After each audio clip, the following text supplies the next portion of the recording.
All right, picture.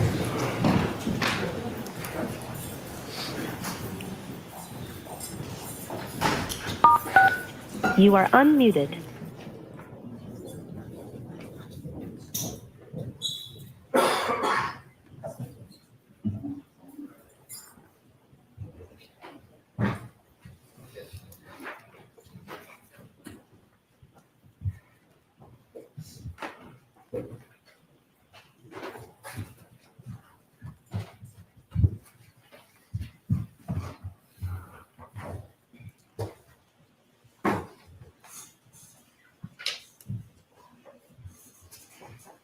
Hear ye, hear ye, hear ye. All persons having anything to do with Honorable Beverly County, Justice of the Superior Court, now sitting at title within for the Commonwealth, draw near, give your attendance, you shall be heard. God save the Commonwealth of Massachusetts, and when it's sitting in this court's in session, please be seated. Good morning, counsel. Good morning, Ms. Reed. Good morning, jurors.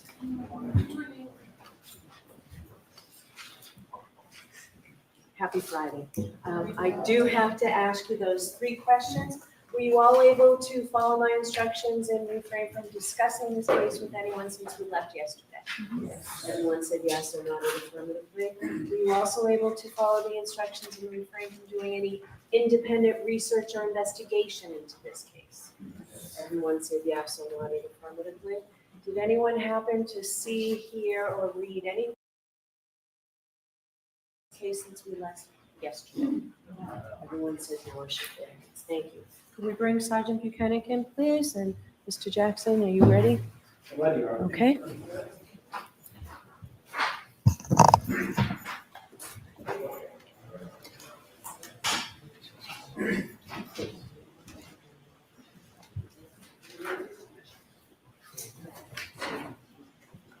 Follow me.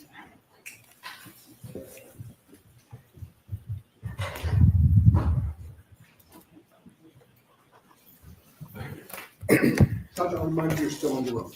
Thank you. Good morning, Your Honor. Good morning, ladies and gentlemen.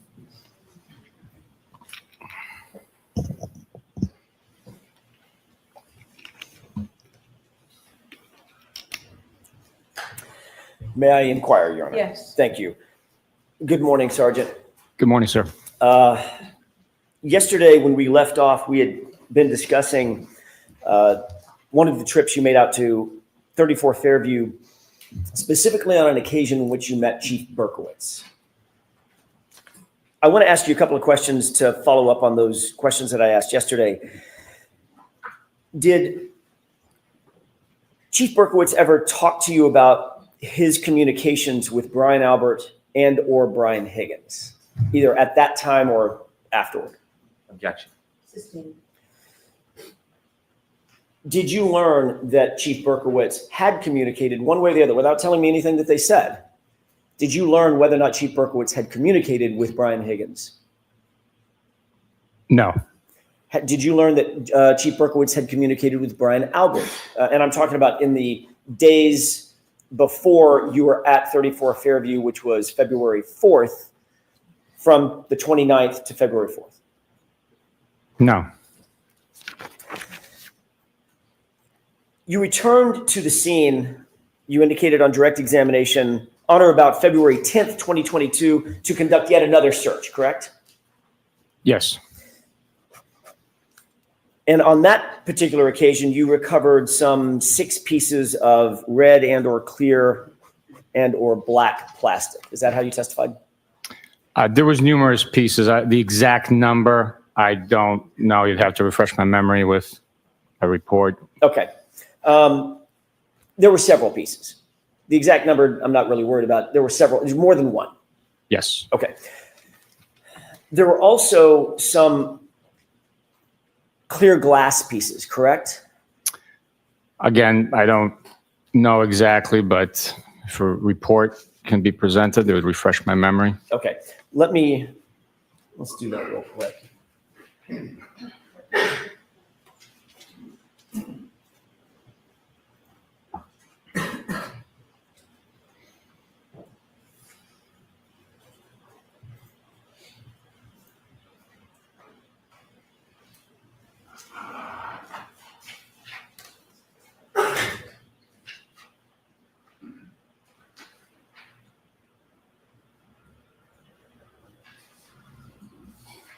May I approach you on? Yes.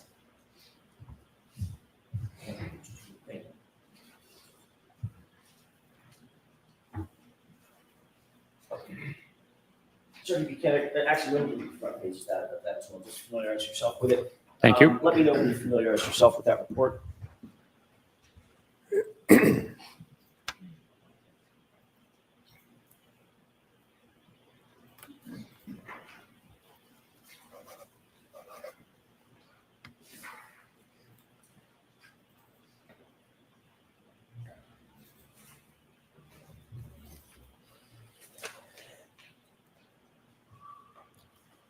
May I approach, Your Honor? Yes. Thank you.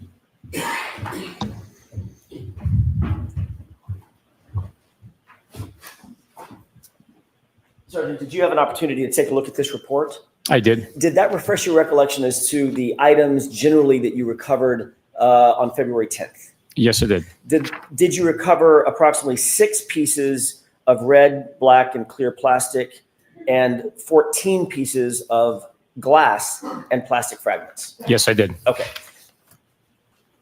You would obviously consider that to be an incredibly important part of the investigation, recovering physical items at the scene of the incident, correct? Every piece of evidence is important. Can you describe for the jurors exactly where each of the, let's take them one at a time, where each of the 6 pieces of plastic fragments were found? All items recovered that day were found in the general vicinity where the other items were also located. The area had been excavated. I've been to that location several times, and it was all located in the general vicinity where it was initially excavated, but also where I was told Mr. John O'Keefe was found on the morning of January 29th, 2022. So other than saying in the general vicinity, did you seek to actually document where each item was found? In other words, by cross coordinates or some other such manner? The exact location where each item was recovered from was not documented with a picture or GPS location. It was still within the general vicinity of that 40 to 50 square feet or so, by my approximation, near the flagpole, between the street, the flagpole, and the fire hydrant. It was all the same general vicinity. So 40 to 50 square feet would be a 10-foot by 5-foot square, correct? Generally speaking, 50, yeah, Okay, 5 by 10, general area.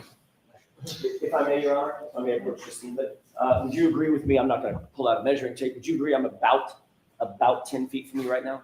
I would agree with you, yes. Okay. And from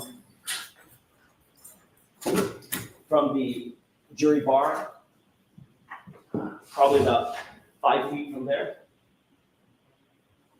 Yes. So we're talking about a relatively broad area for small pieces of physical evidence to be found. You would agree with that? I would, again, estimate it was the general area, maybe 10 feet in one direction, 10 feet in another, and 5 feet out, maybe 3 feet out. They were the general area where it was initially excavated and then expanded with the snow melting, and all the pieces were within that general area. But you were working on an assumption at that point, on an assumption that there was some sort of an impact at 34 Fairview, correct? I don't understand what you're asking. You were working on an assumption or a presumption that there was an impact of a physical item, in your view, an SUV, with a human being, correct? That was your presumption at the time. The evidence was pointing that impact took place because there was damage to the taillight. Large chunks of it was missing. And we were locating pieces that were consistent with texture, color, and size, fragments from that SUV on the lawn. So I wasn't assuming anything. The evidence was speaking to us. You weren't there, correct? I was there recovering the evidence, yes. You weren't there at the time of the incident. No, of course not. So you were utilizing assumptions and presumptions based on information that was provided to you. Yes or no? We work by learning information, collecting evidence, and getting that evidence to suggest what happened. That evidence is tested, and then it's all put together into the case. You used the word to suggest what happened, correct? Yes. Another word for a suggestion is if something is suggested to you, you then receive it and assume certain things based on that suggestion. What we do with suggestions, we corroborate them. A witness statement is, I guess you can say, a suggestion, and then we corroborate it through evidence. And of course, you make assumptions based on those suggestions, correct? Yes or no? We have theories. Another term for a theory is an assumption or presumption, correct? I guess in some respect you can say that, Okay. but I'm So the answer is not yes. I'm not going to argue about semantics here. Well, you'll agree that words matter, right? I mean, you're testifying, so words do matter. Words do matter. That's important. So working off of your, as you put it, your theory, you theorized that there was an impact spot at 34 Fairview, correct? Based on the statement I hit him, I assumed that Mr. O'Keefe was impacted with something. Initial hours of the investigation, we had those statements, I hit him. We had the statements that, oh my God, did I hit him? So utilizing that information with the evidence at that point that we had was a broken cocktail glass. So a theory would be, why is the cocktail glass broken? Because it came into contact with the victim. So that's why my information communicated to the ME's office was a possible domestic involving a glass strike to the victim. As a result, we had to go and see the victim's body and the injuries. So Mr. O'Keefe's injuries presented a certain way, and we learned more information. So the more information that comes in, the more information that we are able to corroborate statements and collect evidence that further corroborates other information is helpful in the investigation. That's how investigations develop. If we knew everything we knew from day one, there wouldn't be a process of developing investigation. So the answer to my question, Sergeant, is you were working off of a theory, correct? Yes or no? We were working off a report of an injured male party, and then we developed the information, collected the evidence, and developed the investigation. Do you know what the word theory means?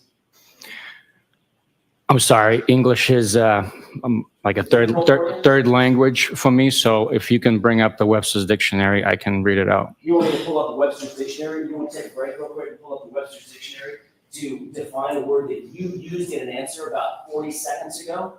We're working off of a theory, quote unquote. You said it, not me.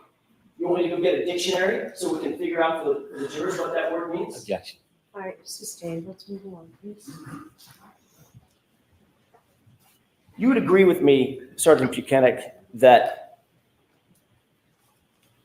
if your theory was that there was an impact, the site of that impact would be incredibly important, correct? Very important, yes. And on February 10th, you went out to the scene and you indicate that you found 6 pieces of black, clear, and red plastic material and 14 pieces of glass material and some other plastic material as well, correct? Yes. You didn't photograph it? Is that No, right? I did not. You didn't do any plotting of cross coordinates, which would have been easy to do to determine exactly where each piece was found, correct? It would not be easy for me. I don't know how to do that. You've never learned how to plot cross coordinates? I don't have the tools to GPS coordinate an item. You take 2 points that are stable. You know what cross coordinates are? Take 2 points that are stable. Like, for instance, I don't know, let's pick something, like a flagpole that doesn't move. And you draw a line, pull a string directly over the item that you find. Then you take another stable item that's perpendicular to that, pull that straight, put it down. That's exactly, you measure the distance between the two. That's exactly where that item, where those two strings cross, that's exactly where that item's found. That's cross coordinates, isn't it? Objection. Sustained, You ever heard of that? Objection. sustained. Do you know what cross coordinates are? No, Do you know how to plot cross coordinates? you just demonstrated to me. Does that sound reasonable and easy? What you explained sounds easy, yes. And you didn't do that. I did not. You also didn't, by the way, you had your cell phone when you went out there on February 10th, correct? I would assume so, yes. Your cell phone has a camera built into it, correct? Yes, it does. You indicated on direct examination you didn't think it was necessary to call out a forensic photographer to photograph and photo document where these items were found. Is that right? That's right. But you could have pulled your cell phone out and taken photographs of them, right? I guess I could have, yes. But you didn't do any coordinates and you didn't take any photos. I did not know. Can you show us a report that memorializes where you supposedly recovered these items? Yes, the report you showed me, number 83, that documents that they were all recovered at 34 Fairview Road. Right. So that's correct. There's a report after the fact that establishes that they were recovered generally at 34 Fairview Road on February 10th. But is there a report that describes exactly where on the property at 34 Fairview or off the property at 34 Fairview these 20 items were found?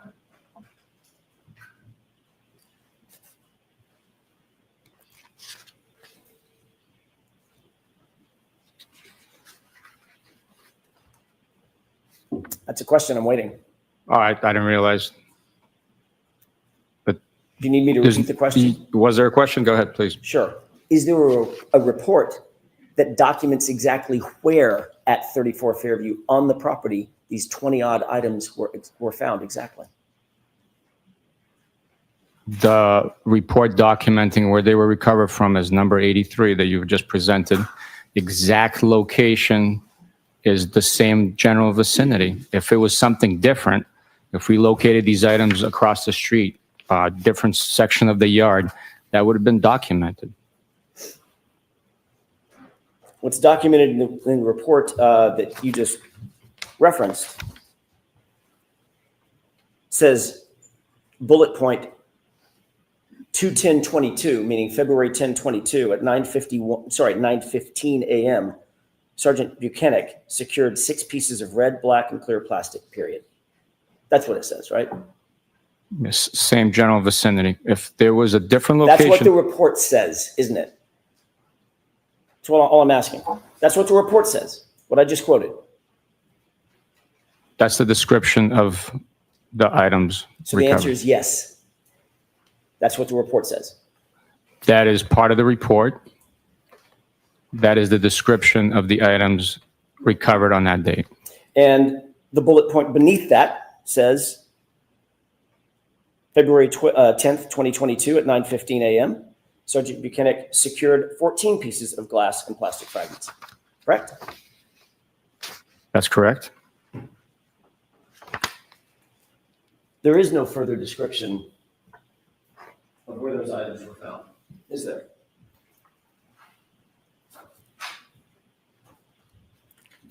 There is. Where's the report with the further description of exactly where they were found? It might not be in the report. It might be on the description of the bag, describing that it was 34 Fairview Road. The report indicates and encompasses itself where those items were recovered from. Clearly, the same general vicinity the initial items were recovered from.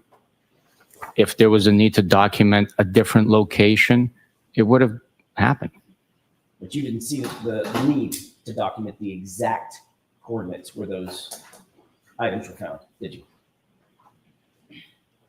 You didn't see the need. It did not happen. May I approach you? Yes.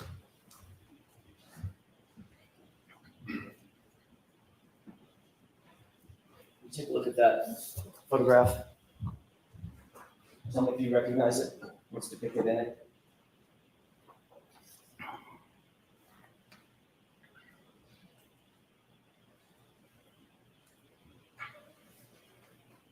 Yes, I do. What's depicted in that photograph, just generally?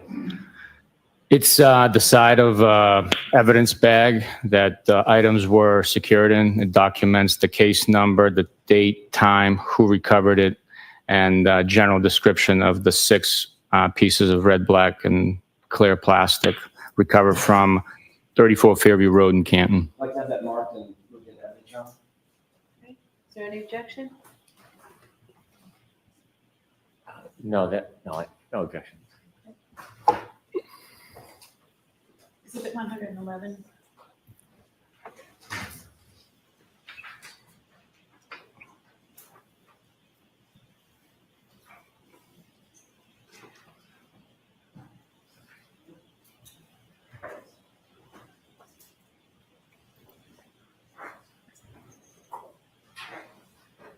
May I approach John? Yes.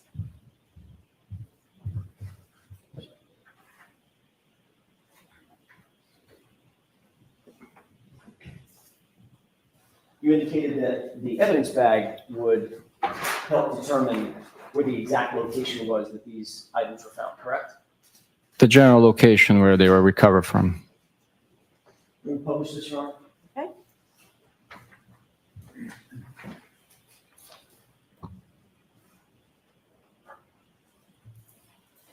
Does this look like the photograph that you were just reviewing? Yes, it does. That's just been marked as evidence? Yes, sir. And Mr. Wool, can we make that a little larger so it's more legible?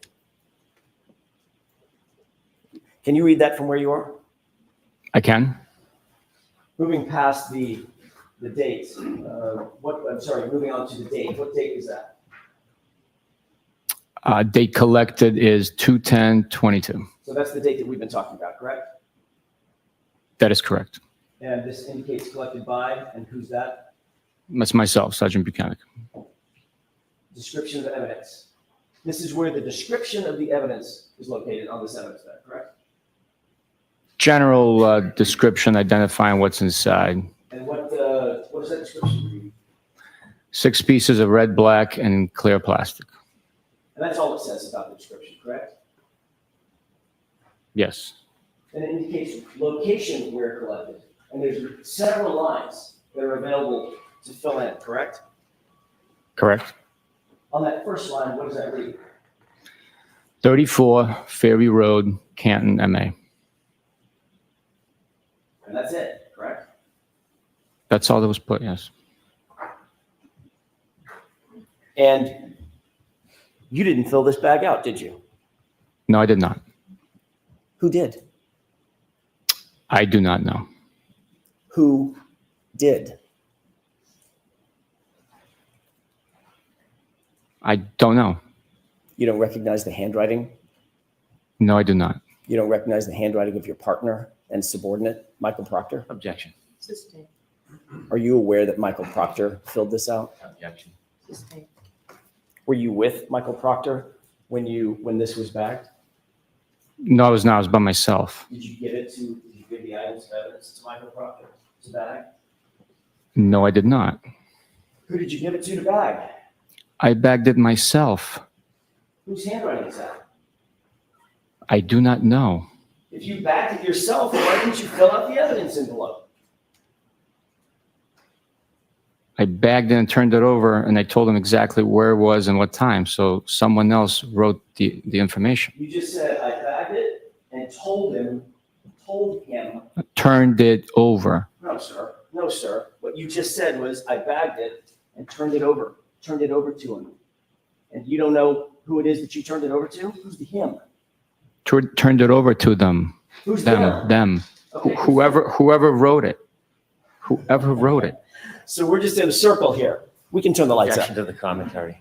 So, Mr. Jackson, no comments, okay? Just Understood. questions. I apologize. Ignore my last comment.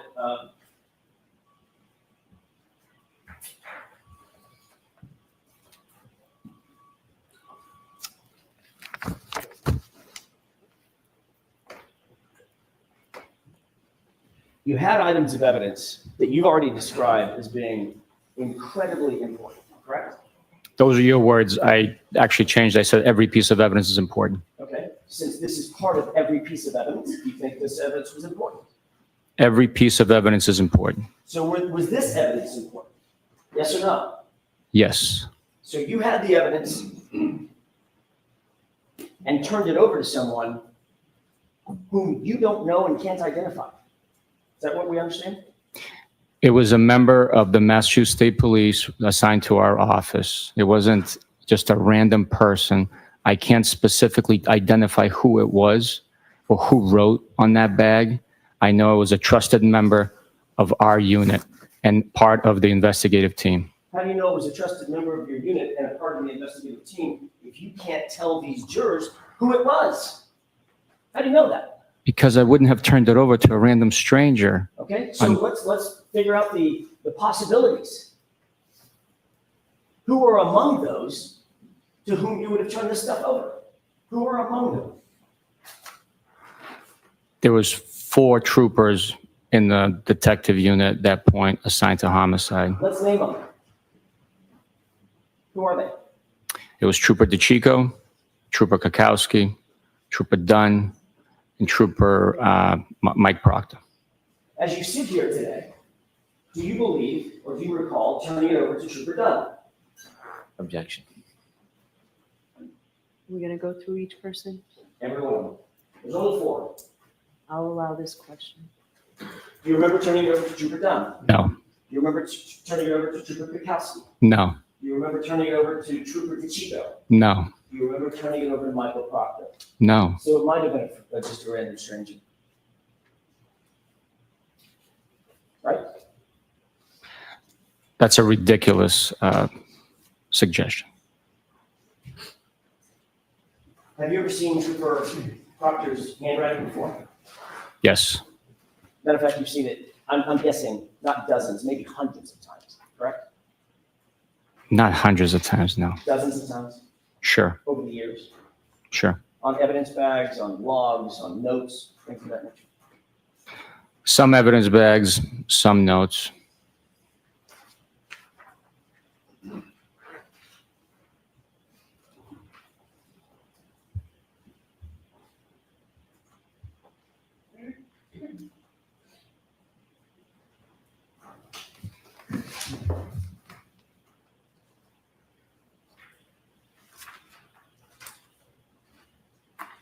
May I approach you on that? Yes.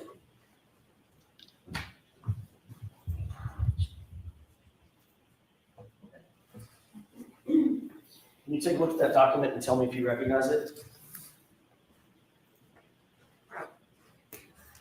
The whole thing or just the front page? No, just flip through and tell me if you recognize generally what that is.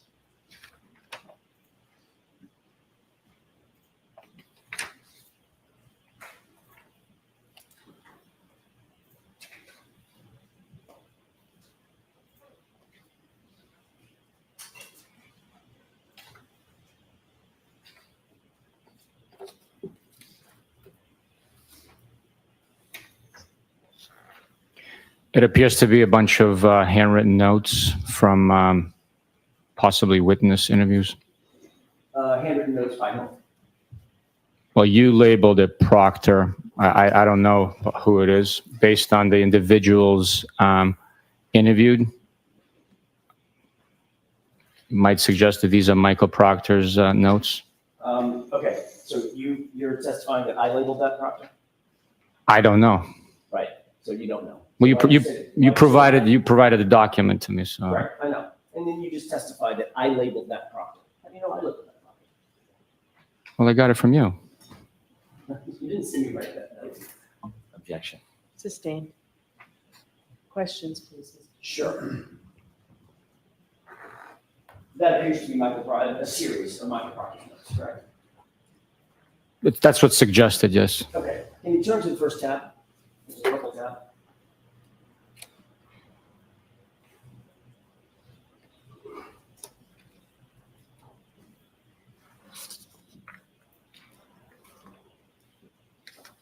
Some of these came off. It's fine. It's fine. I'm just interested in the purple tab. Do you see a series of handwritten notes appear to be from Michael Proctor? Not worried about the content. Sure. If these, See a highlight? yes. What's the word that's handwritten in that highlight? Objection. So why don't we come to sidebar with this document, Sure. please?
May I have just a moment, Your Honor? Yes.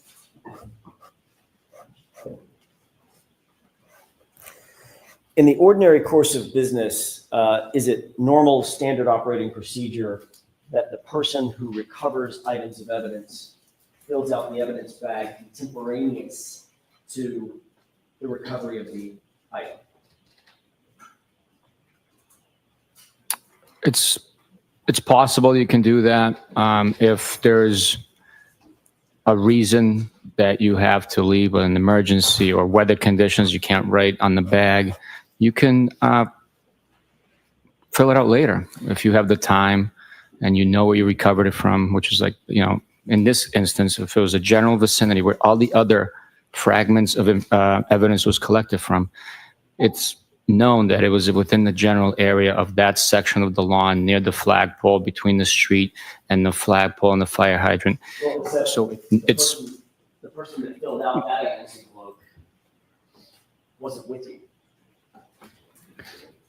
Well, I passed that information along to them. I see. So now it's hearsay information that's being passed along to someone else to fill out the envelope. Objection. Sustained. It's secondhand, let's use that word, secondhand information to the person that's filling out the evidence envelope, correct? No, it's firsthand information. I passed it along to them. So it went from you to a person filling out the envelope who wasn't there. Let's at least agree on that. I was by myself, so yes, I told the individual what time, what location, the case number, the date, obviously. How do you know? How do you know that you told the individual to whom you passed this along the time, the location, the date? How do you know that as you sit here? Because that information was then put on the bag and documented. But you can't even remember who you talked to. I do not remember specifically who I talked to, no. If you can't remember who you talked to, you don't remember what you said. Goes hand in hand, doesn't it? That's not true. I might not remember now, but the day that it was bagged on February 10th, 2022, I remembered. And that's why the accurate, detailed information is on the bag. A bag you didn't fill out, correct? That's correct. And information provided to someone you can't remember. Today, I can't remember, no.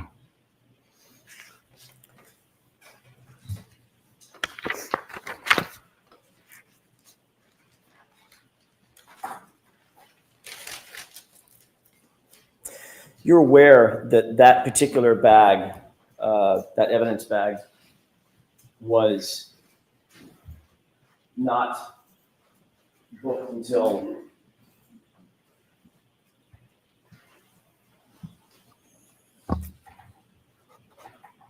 March 14th, 2022, correct? I don't understand what you're saying. Those pieces of evidence were never booked into evidence until March 14th, 2022. Those particular pieces of evidence were collected on February 10th, 2022. Sergeant Buchanan, do you know the difference between collecting a piece of evidence and booking it into evidence, creating a booking label, creating an evidence log, things of that nature? Do you know the difference? I understand the difference, yes, Okay. but you claiming that it wasn't booked into something doesn't mean that it wasn't properly handled in custody and under our control. Sir, I'm not claiming anything. You're testifying. I'm asking questions. Was it booked into evidence on February 10th?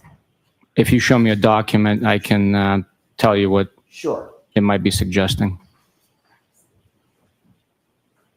By the way, the evidence, I have the actual piece of evidence. I'm sorry, which one? The photo. Oh, I'm sorry. Yeah. Let me have just a moment, Your Honor. Okay.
Can we move on and come back to this, Mr. Jackson?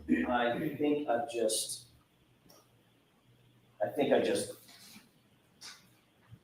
gotten the documents that Okay. the sergeant needs. There are two documents here. Did you show Mr. Brennan? I'm sorry.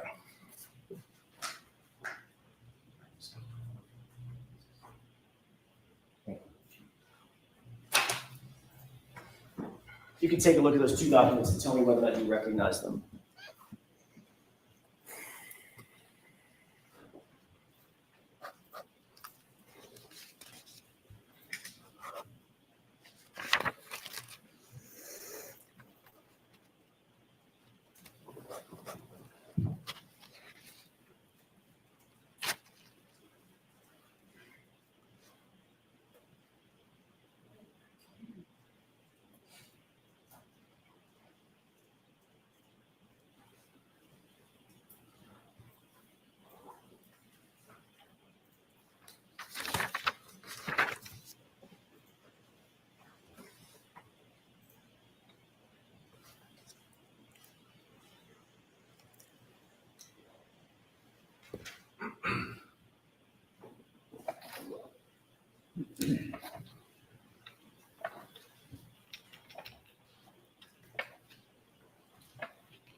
Okay. I'm going to leave those up there with you. Does one of those appear to be the log sheet for the crime lab? One is a chain of custody report for the crime lab of all the evidence that was processed, received, processed, and returned. Yes. And the other document? The other document is simply a receipt of evidence being submitted on a certain day to the lab. And both of those documents indicate that the first time the evidence was submitted to the crime lab was March 14th, 2022, correct? Objection. I'm going to allow that. I will have to take a look. It's going to be some time, please. Well, you can look at the top.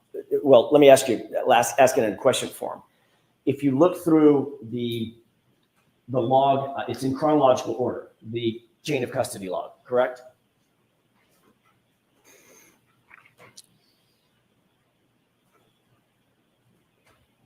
By item, I believe, but I didn't take a deep dive into it. I have to take a look. Right. Do you see any item, especially focusing on item 712 or items 712? You see any item being booked into the crime lab before March 14th, 2022?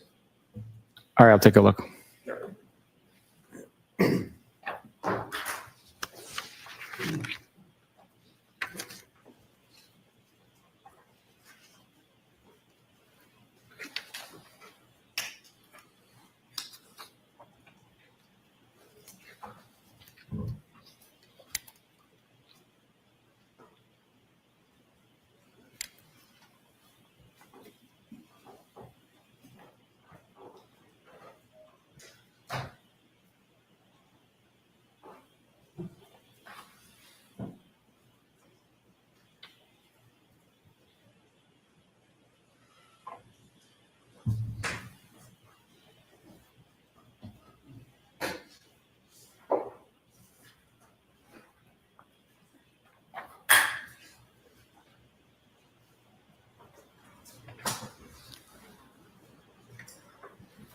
Did that refresh your recollection as to when the items were booked at the crime lab? According to this document, yes, there were items booked at the crime lab prior to March 14th. In particular, to answer your question, completeness here, particular, that one item does indicate that the first time the lab received it for processing was March 14th. So they were booked at the lab March 14th, correct? The first time the lab received these items for processing, according to this document, is March 14th. And there's no indication on any document as to where those items were before March 14th. There is. We displayed the bag, me collecting them on February 10th, and they were in our possession at the Norfolk District Attorney's Office. Whose possession? The Norfolk District Attorney's Office. Your possession? specifically? At one point, they were in my possession, and I turned it over. Right. After you turned it over on February 10th, was the day that you claimed to have found these items. After February 10th, they were not in your possession anymore, were they? No, once I turned them over, they're not in my possession. When No. you say turn them over, you're talking about turning them over to someone whom we don't know, correct? As we sit here. Right now, I don't have a memory of who I turned it over to, but it was a member of our homicide team. So the next time, Sergeant Buchanan, the next time there's any documentation about those items is March 14th, nearly 6 weeks later, 5 weeks later, correct? I don't know that to be correct, no. Well, you can't point to any documentation. You're looking at the logs. You can't point to any documentation indicating the chain of custody of these items between February 10th and March 14th. Is that right? This is simply a log from the lab. Yes or no? Can you point to any documentation? Ask the question. Can you point to any documentation indicating where those items went, whose possession they were in what circumstance, between February 10th and March 14th? Can you point to any document?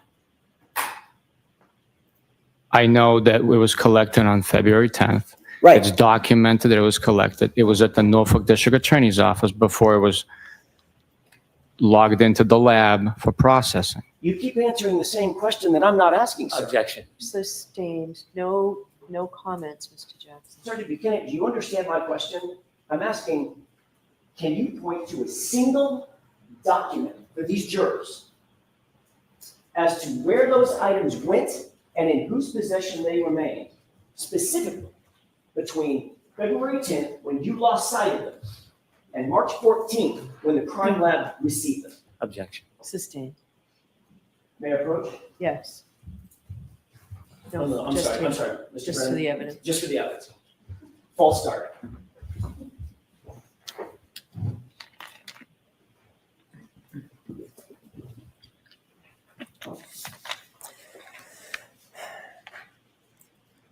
As the supervisor, you're generally aware of the evidence in this case, correct? It depends, but very generally on most cases, yes. As a matter of fact, as the supervisor, one of your duties would be to make sure that evidence is collected and processed appropriately and properly, correct? That is a standard, yes. You're also aware that all of the physical evidence that was booked eventually at the crime lab on March 14th, 2022, was done so by Michael Proctor, correct? I'm not sure exactly who delivered it or who booked it in. But if you have a document, I will reflect on it.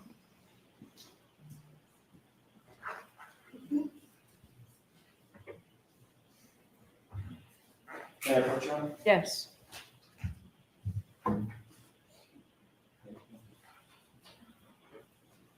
Take a look at that and tell me if that refreshes your recollection.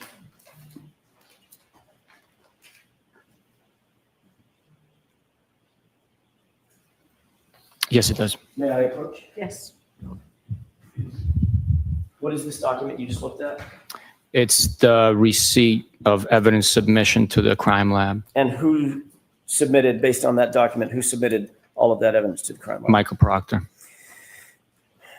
You're also aware that Michael Proctor eventually submitted a total of some 46 or so pieces of taillight material that was claimed to have been recovered at 34 Fairview on since January 29th, 2022, correct? I don't know the total pieces, but we didn't claim to recover it there. We recovered it there. You're testifying that they were recovered, but you didn't recover all of them, did you? I did not recover all of them, no. Matter of fact, Michael Proctor, according to you, recovered some of those items, correct? Some of those items were recovered by Michael Proctor, yes. And you're also aware that he submitted pieces of taillight material that he indicated he recovered as late as February 18th, 2022, correct? I am aware that there was items recovered on February 18th. I am not sure exactly if it was him or someone else that recovered it. You indicated, I think in direct examination yesterday, that as of February 3rd or February 4th, the weather had broken, generally, correct? It was getting warmer.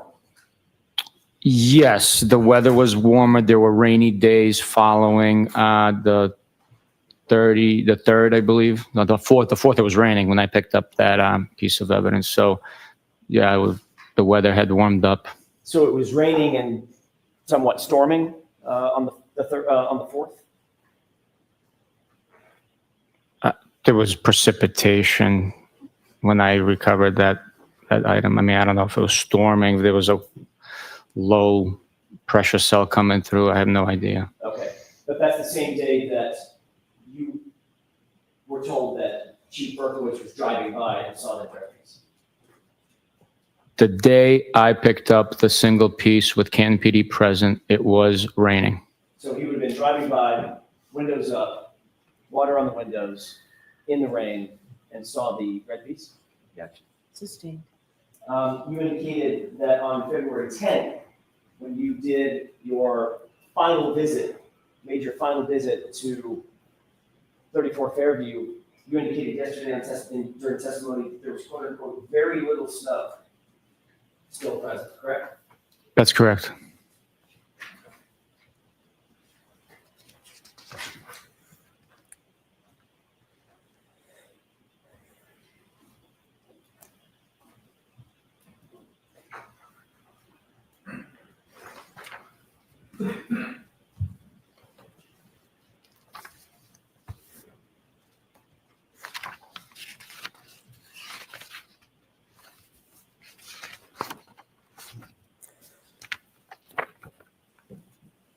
Your Honor, may I approach?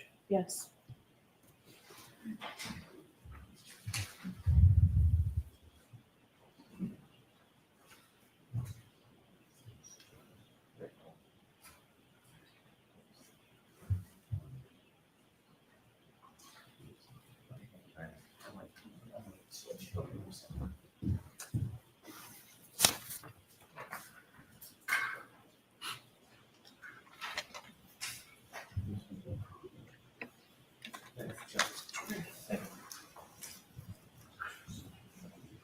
Sergeant, that's a 2-page document. Could you familiarize yourself with those 2 pages, please, and let me know when you're finished?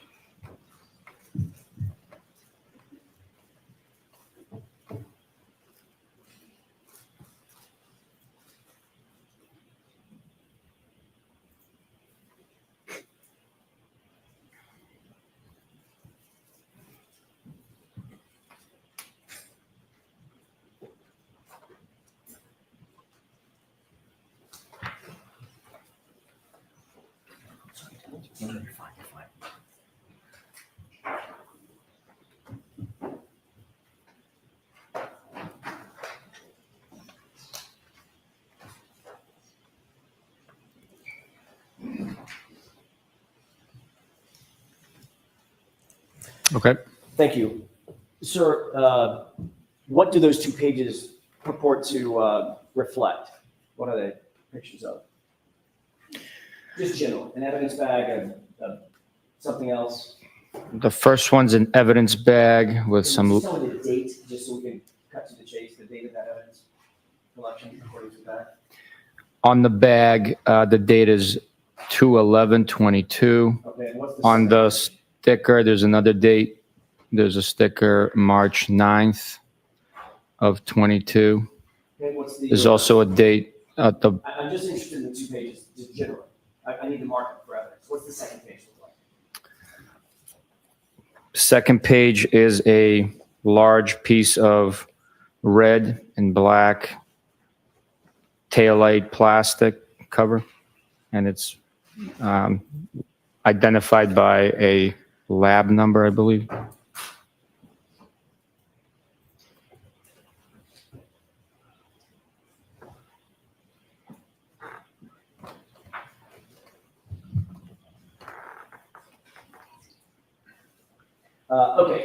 Thank you. I'm sorry about that.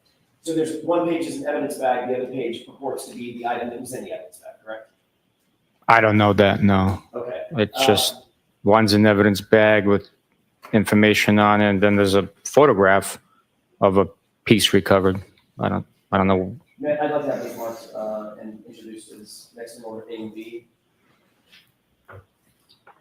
Is there any objection from the Commonwealth?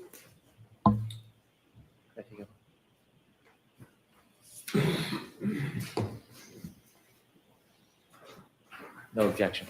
Okay.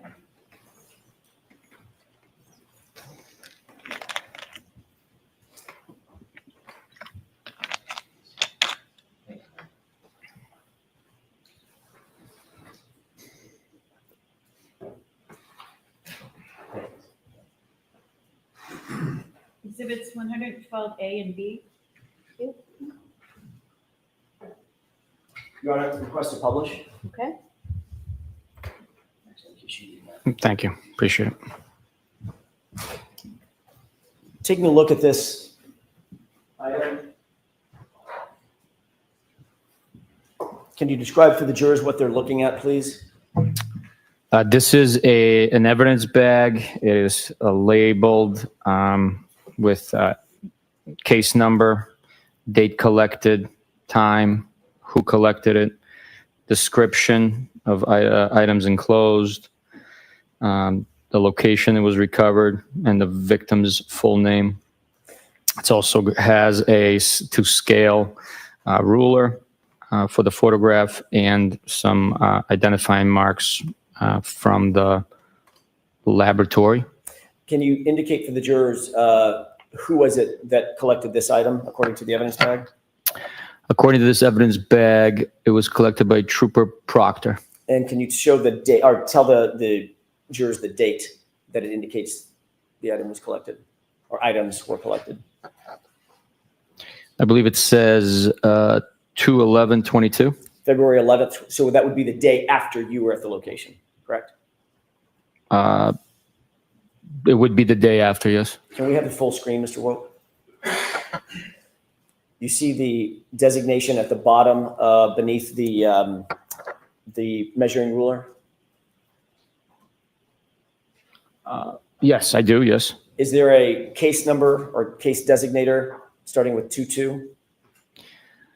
Yes, I believe, I'm not sure, but I believe it's a LIMS number 22-02184.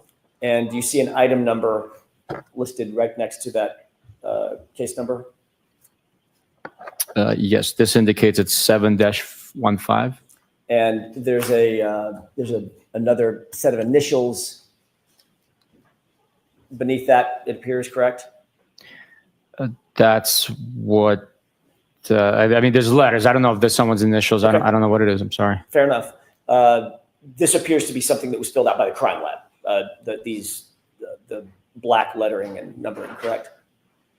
I would assume. I don't know for sure, though. Okay, and obviously there's a date down here, 2/17/23, a year later, correct? Yes, And then it says Canton at the bottom. yes. If we could have the full screen, please.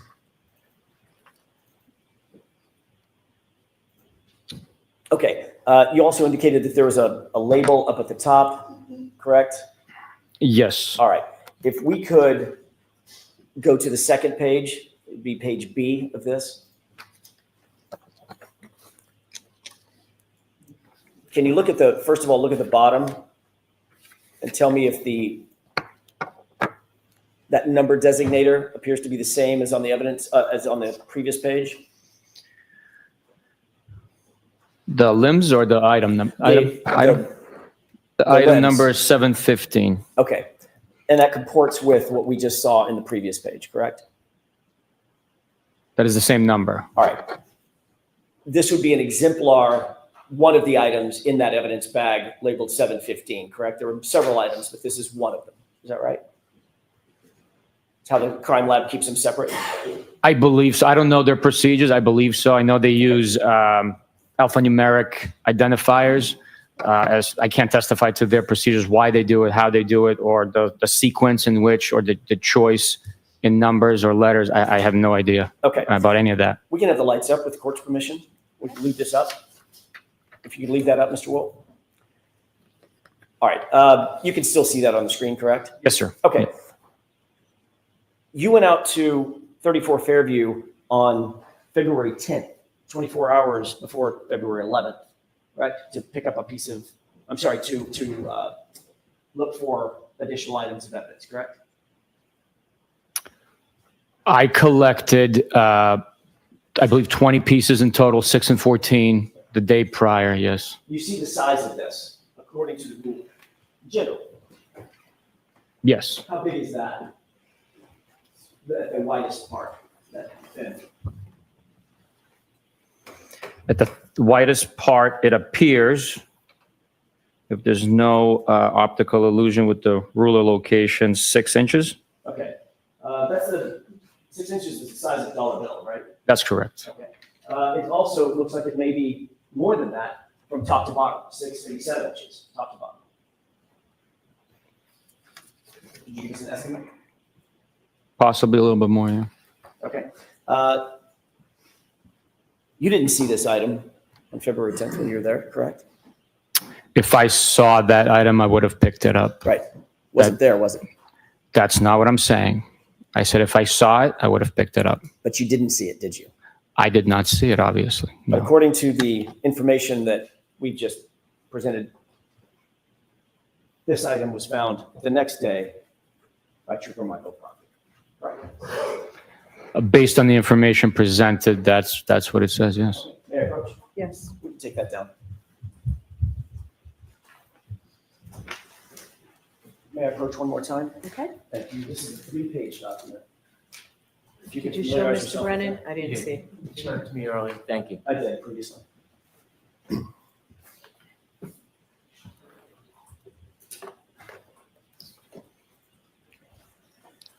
Are you familiar with that document? When I say familiar, that's a bad question. Let me ask it a different way. Do you recognize what's generally in those 3 pages? I got to take a look. Sure. I must have missed your first Sure. request.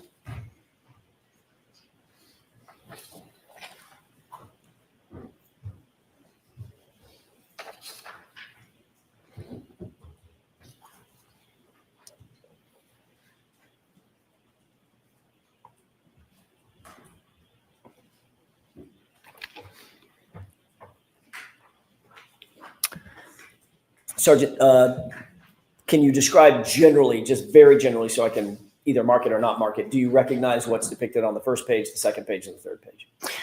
The first page depicts an evidence bag from labeled date of collection 2/18/22. Second page is a red piece of plastic. And third page is also a photograph of a longer red piece of plastic with a little bit of black molding on it. Your Honor, I would ask that be moved into evidence as A, B, and C subordinately. Is there any objection? No objection.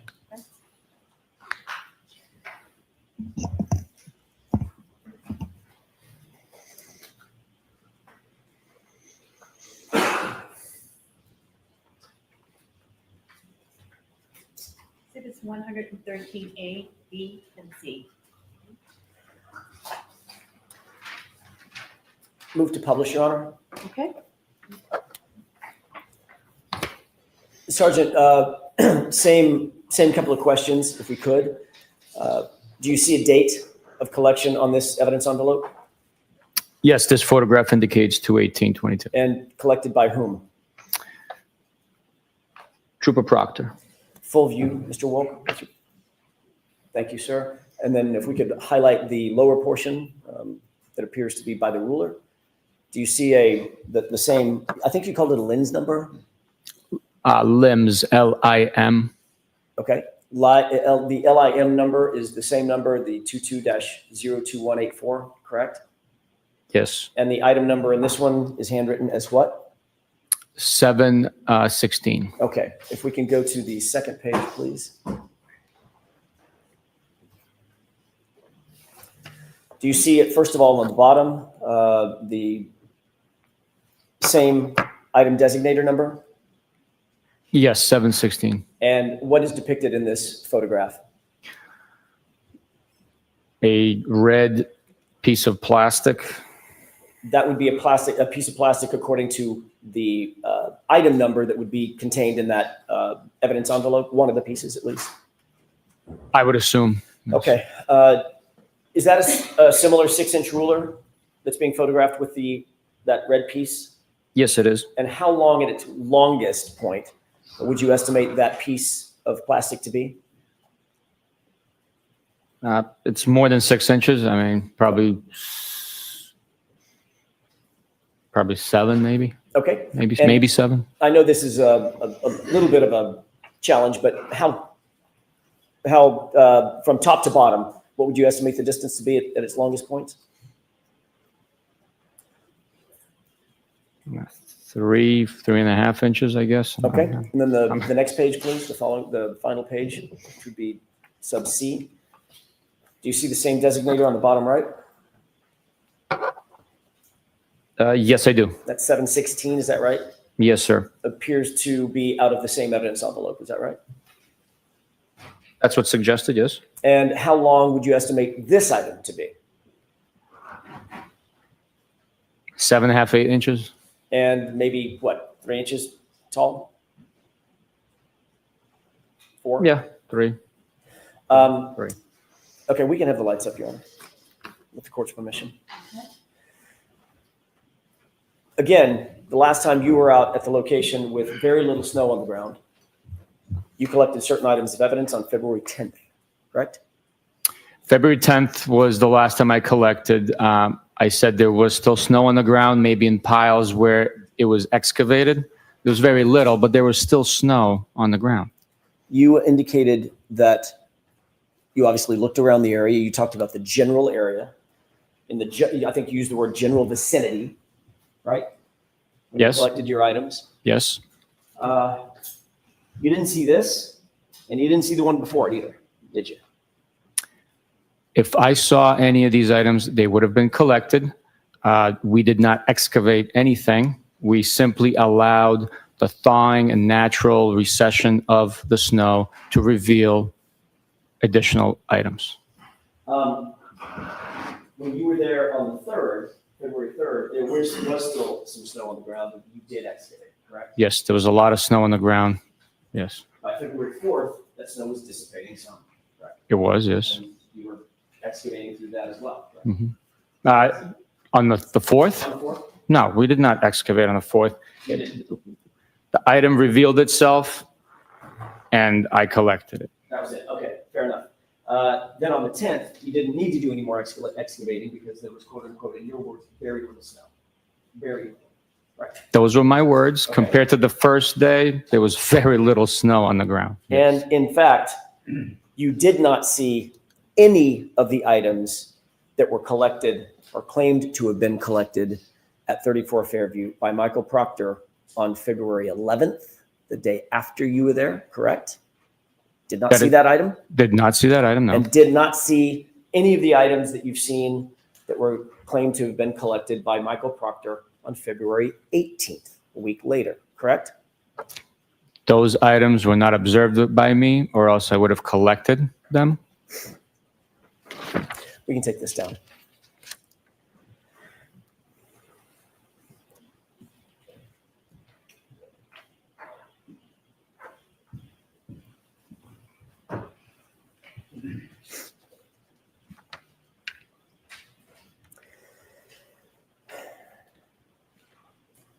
I want to change gears for a second, Sergeant, if it's okay with you, and switch to the Waterfall Bar and Grill. You indicated that on direct examination, you reviewed video evidence and you had information that John O'Keefe and Karen Reed arrived at the Waterfall after leaving CF McCarthy's, correct? That is correct. I'd like to ask you about who your investigation revealed was there at the Waterfall when they arrived. What about Brian Higgins? Yes, the investigation revealed Brian Higgins was at the Waterfall at their arrival. And you learned that John O'Keefe and Karen Reed arrived at the Waterfall together, not separately, correct? That is correct. About what time did, according to your investigation, Mr. O'Keefe and Ms. Reed arrive at the Waterfall? I believe it was 11:03, but I could be wrong. I could be wrong. When they walked in, you've reviewed the video, correct? Yes, we played it yesterday, yes. When they walked in, Brian Higgins was already situated in the Waterfall, standing or sitting at a sort of a high top bar table, correct? Brian Higgins was present. I don't know his exact location. The video would depict it. You did learn that Brian Higgins, on January 29th, January 28th, going into January 29th, 2022, had what could be generally referred to as a romantic interest in Miss Reed. Objection. Sustained. Did you receive certain text messages from Brian Higgins during the course of your investigation? I received extraction of his text messages. I did not receive any text messages. Did you actually receive an extraction from his phone, or was it simply text messages that he supplied to you on his own? It was extraction of text messages on a CD and also printed out the same document. Did you perform that extraction, or was that extraction performed at your request by Massachusetts State Police from his phone? It was not performed by me, and it was not performed at my request. Okay. So in fact, when you met with Brian Higgins, he simply provided you something that he said had been extracted from his phone. Objection. Sustained. Did he provide you something? Yes. Did Brian Higgins indicate that he had taken those off of his phone? Objection. Sustained. What was your understanding about what the items were, the pages of text messages that you received? What was your understanding about where they came from? From his device and his communications with the defendant and Mr. John O'Keefe. But you did not have a forensic extraction performed, correct? That's correct. And Brian Higgins never gave you his phone to perform a forensic extraction, correct? That's correct. So the items that you received were directly from him and him alone. Is that right? He handed me the items. I don't know who else was involved. You said him alone. He handed me the items. That's what I mean. You reviewed those text messages back and forth, correct? It's been some time, but yes, I had. And those purported to be, I think you already said, those purported to be two strings, I'm going to call them strings of texts. Some string text messages between Brian Higgins and John O'Keefe, correct? Yes. And some string text messages between Brian Higgins and Karen Reed, correct? Yes. Would you describe the text messages between Brian Higgins and Karen Reed that he presented to you as flirtatious in nature?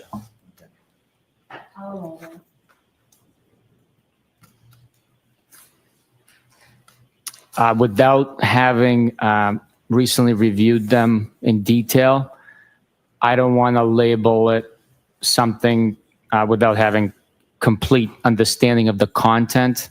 I'm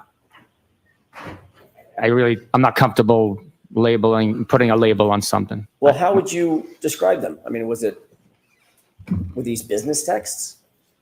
No, these were, friendly communications. I don't want to put a label on it. They were communication between acquaintances or people that know each other.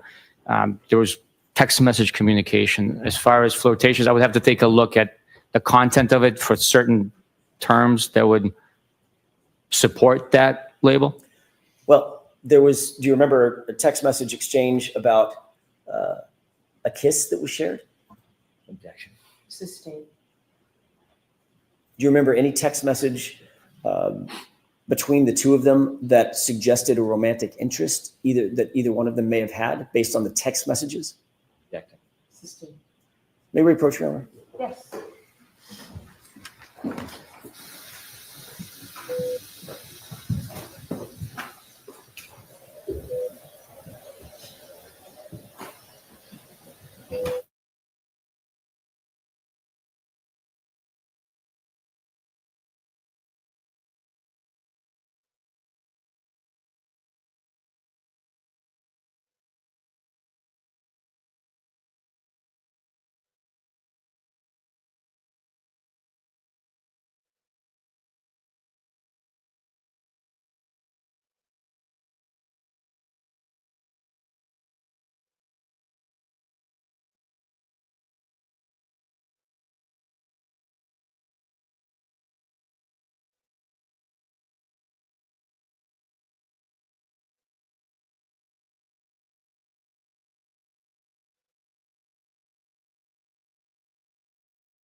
wait here, so we'll take our morning break now. We'll take a 1 hour break.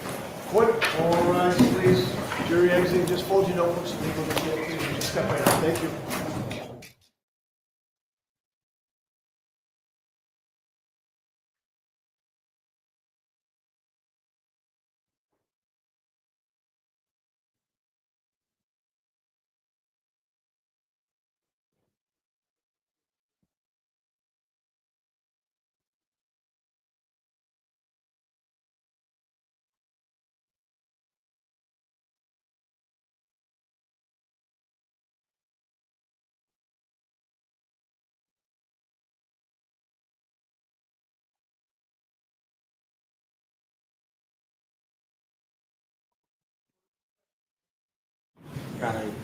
I need you to stay for just a second, please, Sergeant. So how are we going to get, I know you're very careful about not talking to witnesses when they're on the stand. So you're to give Mr. Brennan copies of everything that we talked about, and somebody's got to give them to Sergeant Buchanan to review. I have no problem with Mr. Brennan providing what court number 11 and text messages. Okay.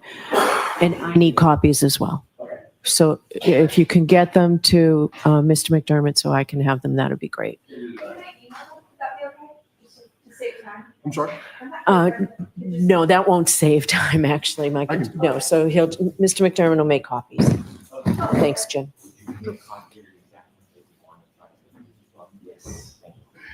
All right, so we'll see you back here in half an hour. If you need me before then, let me know.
are unmuted.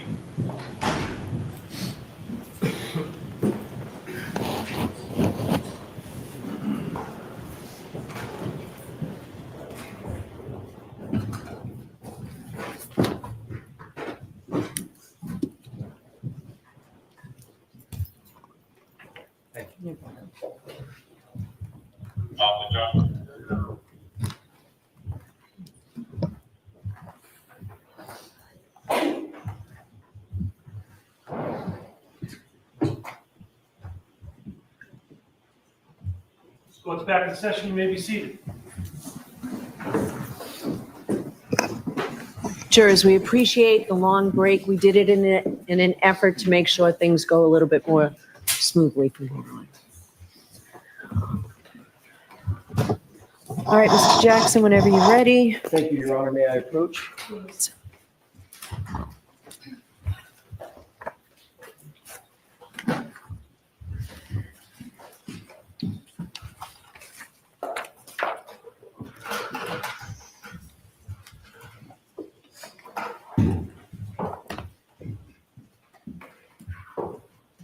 Sergeant, I've handed you a document in addition to what's been marked as evidence, item 111. There's a document that's heavily redacted. Do you recognize, or do you see that document? I do. Do you see a word on that document? Yes, I do. Does that appear to be a redacted form of the document that is the same document or the same page or copy of that page that you saw this morning from those notes? Yes, it is. Okay. I'd like to have that marked as next in order, the redacted document with court's permission. Okay. And with the court's permission, Hold on. sure. Exhibit Oh. 114. Thank you.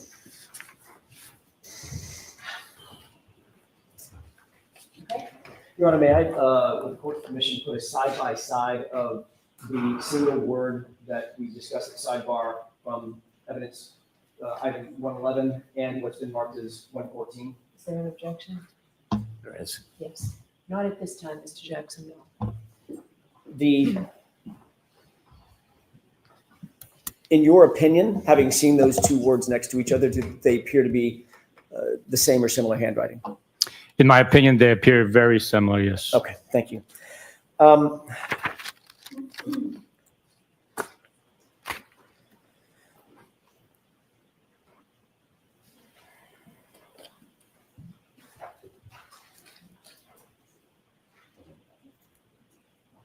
May I inquire with counsel for just a second? Sure. Okay.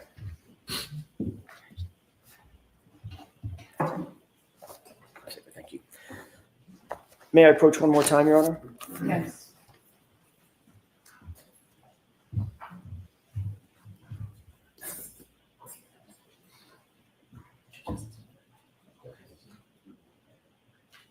May I approach? Yes. Nice to meet you. Of course. Thank you. Thank you. Sergeant, could you just flip through that briefly and tell me if you generally recognize what that document Absolutely. is?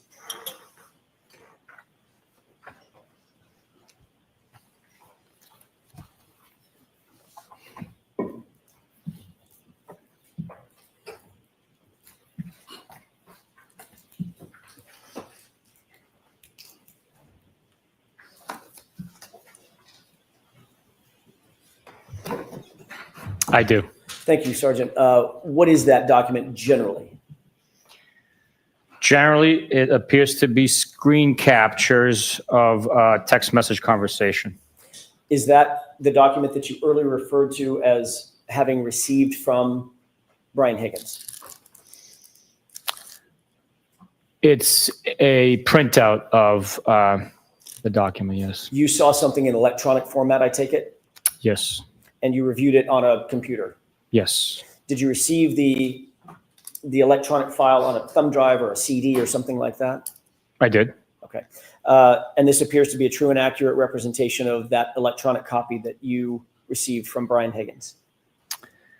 To the best of my understanding, yes. And is that document reflective of the text messages that Mr. Higgins indicated to you were between the string, as I use that word, between Brian Higgins and Karen Reed? This is what was provided, to the best of my understanding, and now has been printed out. Okay. With the court's permission, I'd like to ask the witness to read the text messages that he was provided by Brian Higgins. So we're going to mark this For identification only.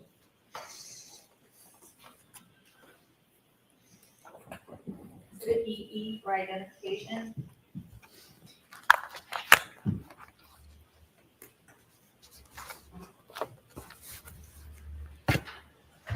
You're certainly not asking him to read this whole document. I expect to. I'm going to see counsel.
Right, so jurors, we're really trying to be expeditious as we can be. So there was a big stack that, of messages that are going to be marked as the next exhibit. Exhibit 115. I have two instructions for you folks. First is, as I've told you before you consider any electronic communication in your deliberations, you must first find that it is more likely true than not that the person who authored or sent or created or transmitted the communication was in fact here, the defendant, or Brian Higgins. If you do not find that it is more likely true than not that Ms. Reed was the person who authored or created or transmitted the electronic communication, or Brian Higgins was the person who authored or created or transmitted the communication, then you may not consider that electronic communication at all in deciding your case. Now, if it gets past that and you do find that that burden has been met, these messages are not being offered to show the truth of the statement. They're simply to show that this information was in fact provided to the Mass State Police for their investigation. Those are the instructions. All right, with that, Mr. Jackson, go right ahead. Thank you, Your Honor. I appreciate that. Yes, I'm going to let the witness have that pack. Oh, he's got one. Oh, you know what, Chrissy, I'll take one back. The one for ID will now be the exhibit, and I'll take the other one. Of course.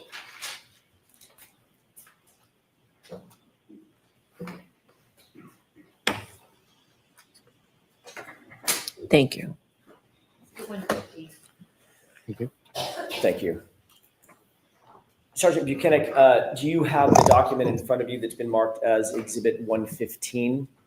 I do. If you could, starting at the beginning, do those purport to be text messages between Brian Higgins and Karen Reed? Yes, they are.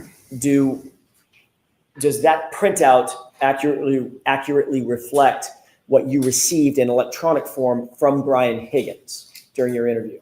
Yes. If you could start at the beginning and read the text string indicating the date of the text, if it's dated, who it's from, who it's to, and the content. Yes, sir.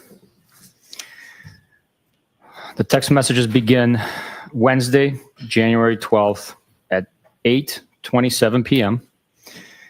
Incoming text message to Brian Higgins' phone from Karen Reed. Hey, Brian, it's the weed whacker. The response is a question mark, followed by a picture of a six-pack of Smirnoff Ice screwdriver and appears to be a package store cooler, followed by a Y-O response. And that is it for January 12th, Wednesday. Do you want me to continue, sir? Yes. May I have just a moment, Your Honor? Okay.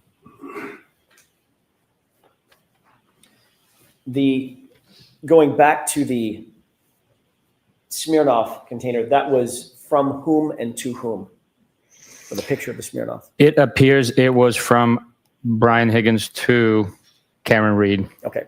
If you could make sure to delineate from whom and to whom each text is. Every time? Okay, thank you. Okay. Yes, and go ahead and proceed.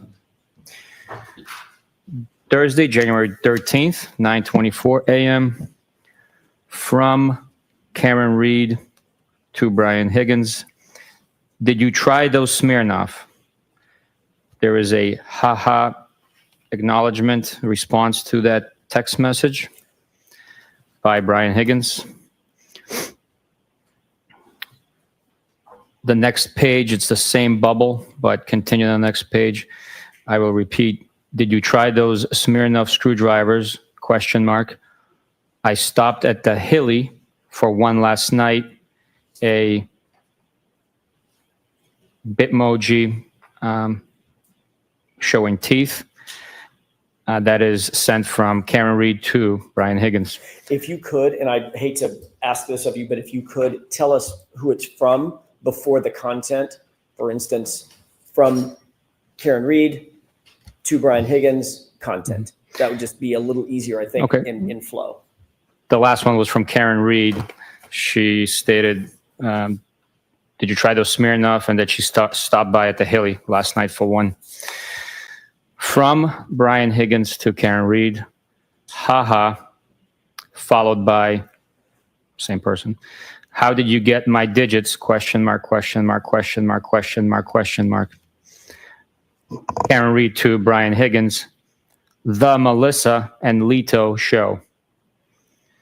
Brian Higgins to Karen Reed, ha ha. Brian Higgins to Karen Reed, I thought you creeped John's phone. Brian Higgins to Karen Reed, ha ha. Karen Reed to Brian Higgins, no way, with an emoji, X person holding an X in front of them. I was the last person in Greeter, Canton, who didn't have your pound sign, number sign.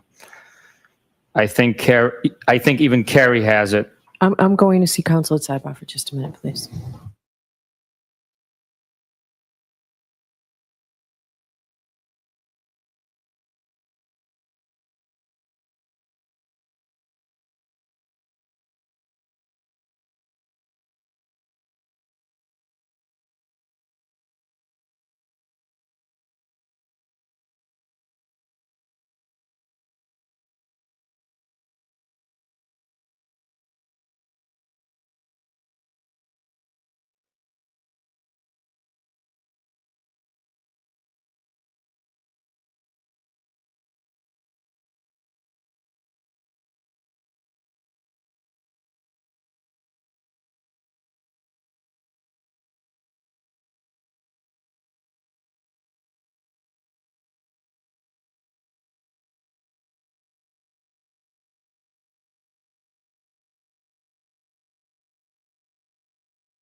We're trying to make this easier for everybody to either read or listen to or look at. So we're just going to take a minute. We think that we have this document here. And also to make it a little bit easier for everybody, Sergeant Buchanan, you do not have to describe the emojis. You don't have to say anything about what the pictures are, and you don't have to say the punctuation now that we'll be able to have it. But you are being asked to read which text is from whom. Maybe if we agree upon the color, you won't have to say that. Can there be an agreement with that, counsel? We can do that. I'll stipulate that the blue bubbles appear to be Mr. Higgins. And the gray, bubbles appear to be Mr. Reed, the text response. okay. That's agreed. All right. All right, I appreciate that. So you can just read the screen or read what you have in front of you. Do you want me to start at the beginning or? No. Right. Let's just start where you ended, if you could, please. All right, could we turn the lights down? Can you see it, Sergeant, with the lights off? Yes, Your Honor. Okay, thank you. I just don't give my personal number to anyone. How would Carrie have my number? Melissa had it. I actually don't know if Carrie does. Just felt like everyone had it. Haha. I knew she did. Sorry you felt neglected. Haha. So no dice on the Smirnoff? I have not tried it. Saw it in the store the other day and thought of you. I laughed out loud. Don't give Carrie my digits. Thought of me and everyone's grandfather. I won't give your digits to anyone. You don't like Carrie? I have no issues with Carrie. Just don't want her having my jack. Saving you as Karen, screwdriver, or weed whacker. Need to think about it a little. I'd prefer weed whacker. That's to think about nicknames. We were tossing around the idea of a short vacay with the current show. Wanted to see if you were game. You don't have a say? Vacation? Where? I know. They need to happen organically. I'm the queen of nicknames. Was just going to rent a beach house in Fort Laud. Something quick and easy. I'm queen of vacays too. Always a good time. I'm going to Nashville next month, 19th through the 21st, for a benefit. One of our guys got shot in the head. You guys should come.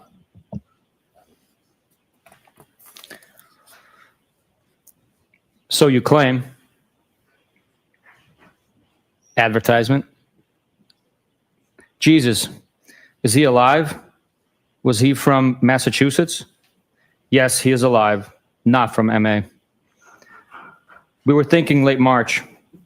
I guess a guy in his group is friends with Old Dominion Band. Kid Rock's supposed to be there too. I have a tough time with country. I was a Kid Rock fan back in the day. I agree. Of course you were. From Brockton. LOL. That's how I got my street cred. Funny. I did know you had any. LOL. Carrie said you tag along. No one would say that about me. How would I know? We all frequent the same watering hole. I don't know Carrie well. She talks about herself a lot, but I guess so does everyone. I don't ask questions, just make observations, assess, and decide. I am quiet. That's a good policy. You can read most people in a few minutes. Excuse me, mins. Yep, for sure. You go out with last night? Myself. I only had a drink and a half. Sadly, I know everyone at this point. Lame. Why is that bad? BC. That's how much I go in there. What do you do for work? I've never had a problem going to bar/restaurant solo. I go there a little. I'm a college professor. Solo is cool. I was in adjunct previously. Oh, really? Did you mention that? Anna Maria, Quincy College, and BHCC. I teach afternoons and work downtown during the day. What is BHCC? University of Southern Charleston, a.k.a. Bunker Hill Community College. Oh, nice. Trust is life. Line from Good Will Hunting in the classroom at BHCC. Funny, a savant from Brockton. I'm not making fun of BHCC. My parents met at community college. Fall River writes, you're very random. How so? You just are. I don't think so. What's random? Haha. I had no idea who this was last night, for a few minutes anyways. I mean, what's random about me? I think I'm pretty predictable. How so?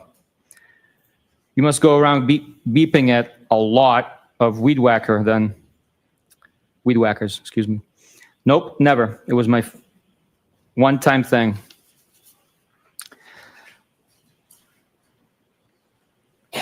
Sounds like I'm scattered and all over the place. I learned my lesson. You have your shit together.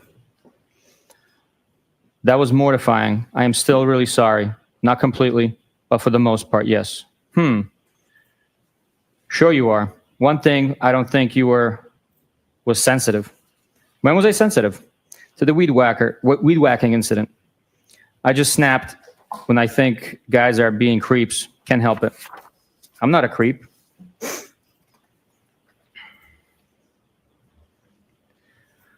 No, you're not a creep. Nope. You're kind of a loner, which I used to be. Not really. I have a ton of buddies, but I only let a handful of friends in that I am tight with. So you think you got me figured out? Circle of trust. Yeah, I said loner, not loser. I assume you know a lot of people. You never really can figure anyone out completely. Your dad died when you were young? He died in March of 2020. I am so not a loser. You won't figure me out, LOL. No one is a loser. I just didn't mean loner to imply friendless. I'm sorry, that's recent. It wasn't COVID, was it? Cancer. I know you date girls who don't lock the house behind them, and you arrive private and observant. I'm sorry. What kind? Lung, brain, kidney, and pelvis. How do you know all these things? LOL. You're funny. Yikes, wow. That's rough. Jesus. I'm sorry. We chat a lot at the hillside. Don't be sorry. Life is hard sometimes. I always figure it out. Who chats? Life is hard, but losing people is the hardest. So I'm sorry. We chat. That all you got WeChat? Sure, you're from Brockton. Spit it out. You and I chatted about the girl who kept forgetting the door lock. Oh, she has been out of play for like 3 months now. Out of rotation? Nah, just out of play. I am solo, no rotation. I am not a hoe. Solo? Solo, like no rotation, or woman for that matter. Not locked down. Haha. Good for you. That's the best way to be. Yep. Has its benefits for sure. Are you working? Remotely. Oh. Tough life. Live like a queen. I just got a Saturday invite. Did you say yes? Not yet, but did respond. What did you say, Mr. Elusive? No, I just don't want to intrude on your couple's night. Haha, I am shy. We prefer to hang out with non-couples. Bob Gallery is probably coming too, solo. We'll probably do cards or something at some point. Some PT, excuse me. I'm inviting you. Haha.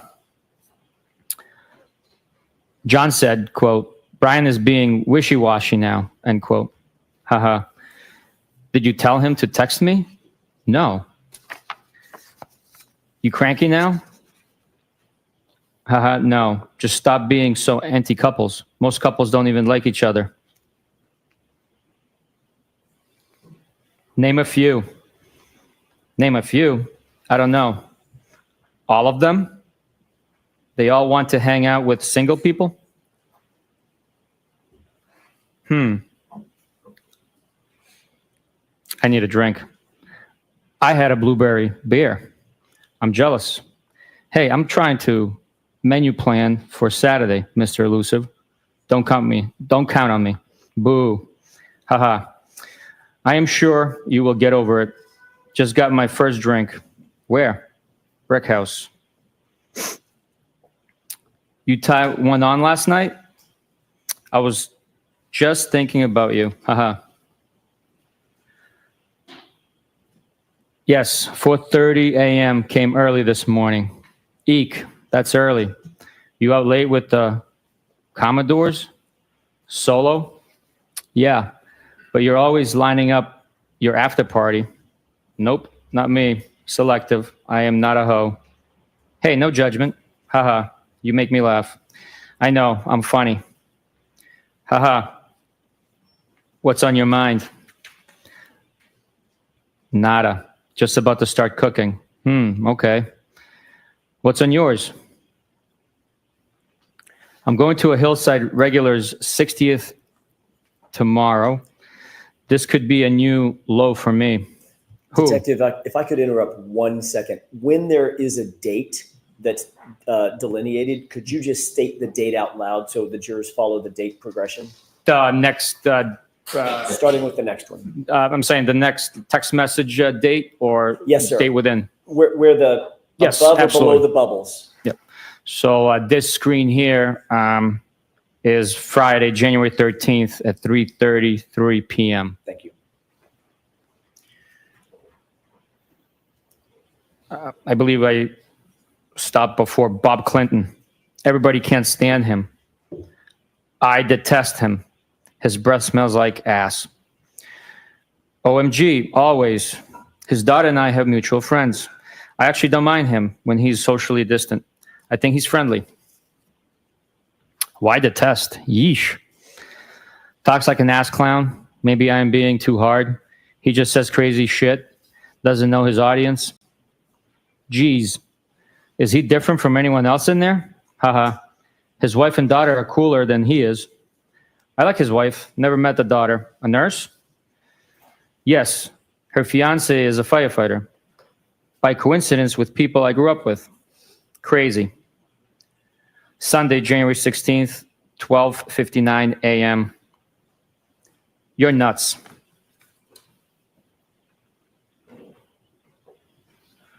Foul ball. You stink. You suck. And you're double. Trouble. You're hot. Are you serious or messing with me? No, I'm serious. Feeling is mutual. Is that bad?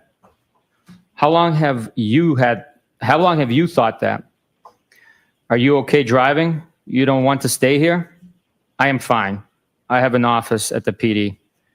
You didn't answer the question. Rather you stay here?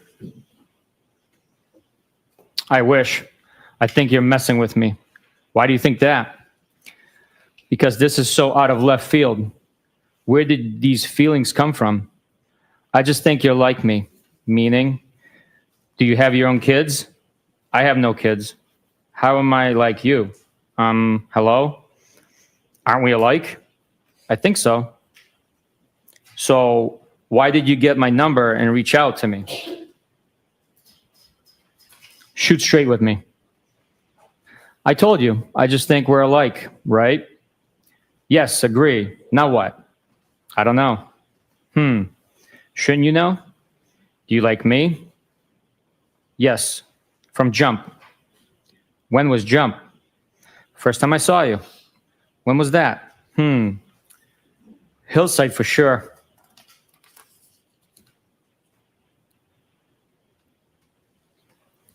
When were you interested? I don't know. You're just my type. You think you can handle me? I thought you were happy. How do you know if I'm happy? I just assumed. Are you to handle? What do you like about me? I just feel like you're from my neighborhood. Yeah, ditto. And I think you're hot. You really think that? I have always thought that about you. What? That you're hot, smart, witty. But I didn't think you were interested. Witty. Yeah, meaning quick with a response. Tell me why you got my number and reached out to me. Just thought we were the same, from the same neighborhood. Are you afraid to say what's in your mind? On? No. Didn't I? I am glad I stopped by. I should have come earlier. Do you really live in Mansfield? Yeah, I was basically begging you. You don't have to beg me. Beg. Huh?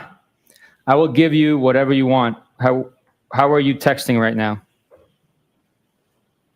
Ugh, leaving me hanging. No. Kids? Kinda. How am I texting? Is everyone asleep? I'm just wide awake on my phone. Yes, they are. I should have stayed, LOL. So now what? Yes, you should have. That would have been distracting. So no what? Now. Now what? Ball's in your court. What do you want? Loaded question. What do you want? I asked you. Nope. You initiated this. Spit it out. Hey, we're single and we don't have kids. We can do whatever we want. Don't you have a boyfriend? Where are you?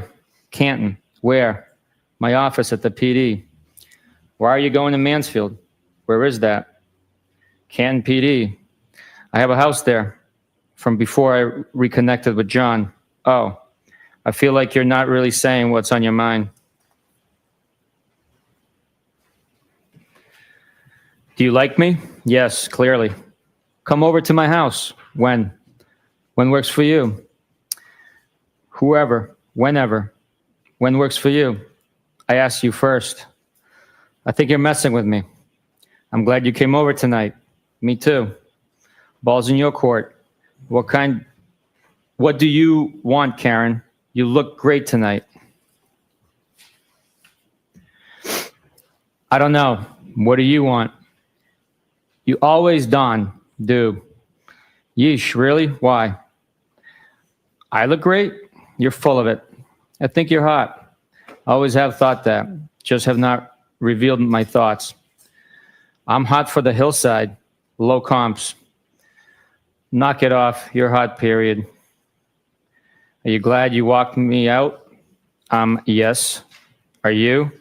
Def.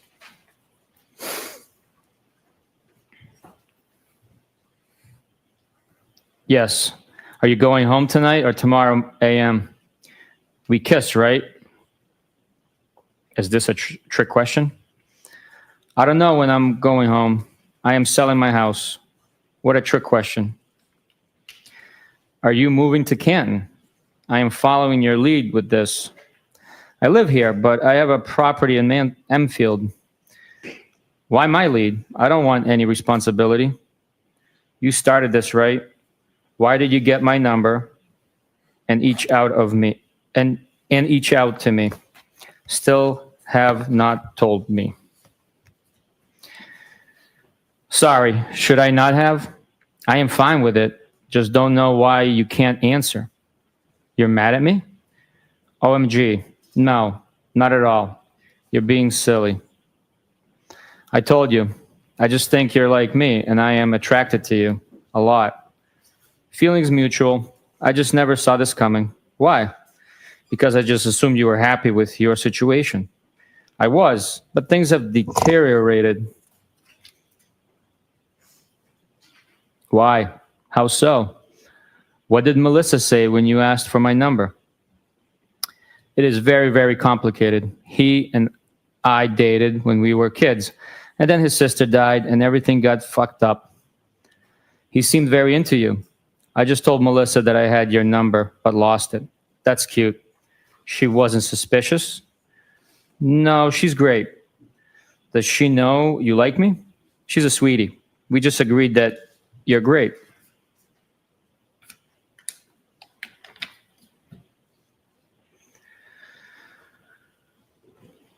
What does that mean?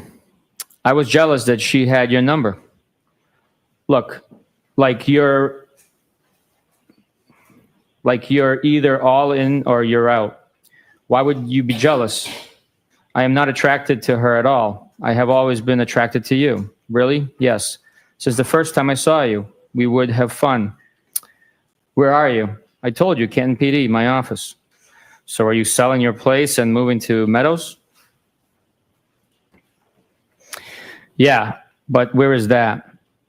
I have had all my shit here for a couple of years, and my house has been vacant, but I'd like to get closer to the water. Are you breaking up or staying together? I don't know. He hooked up with another girl on vacation. I am very close to his niece. It is a very fucked up situation. When was that? And how did you find out he hooked up? I don't want to complicate your situation. We went away for New Year's, the four of us. I put the kids to bed and found him in the lobby of our hotel, all over one of our friends. Whatever. It doesn't matter. It does matter.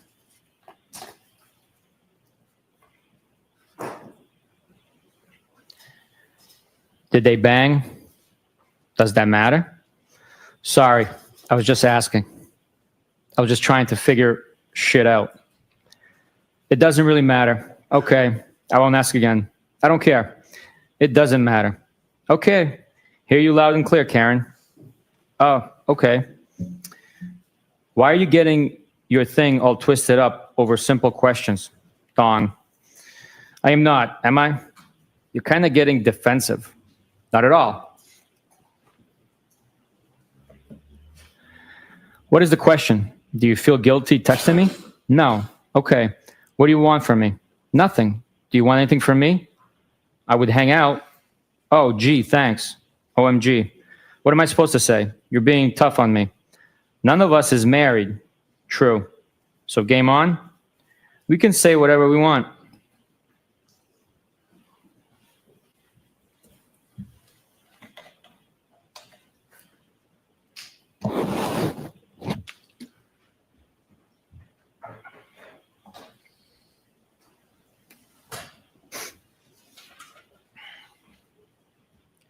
Game on? You sent mixed messages. I wish I stayed. Okay, game on then. Kinda. Can you hang? Sure. I hope you toss and turn tonight. I always do. Why? Why'd you say that? I just do. Why? Because you're fresh. No, I'm not. Okay. Do you always get what you want? Be sweet to me, please. I could be so sweet. I've been very sick. I had colon cancer and 10 surgeries in 18 months. I'm a wreck. I had no idea. Are you okay now? I never get what I want, just what I need. I am okay. What do you need? What need to be content? What can I do to make you happy? Haha, don't worry. I've always been very happy.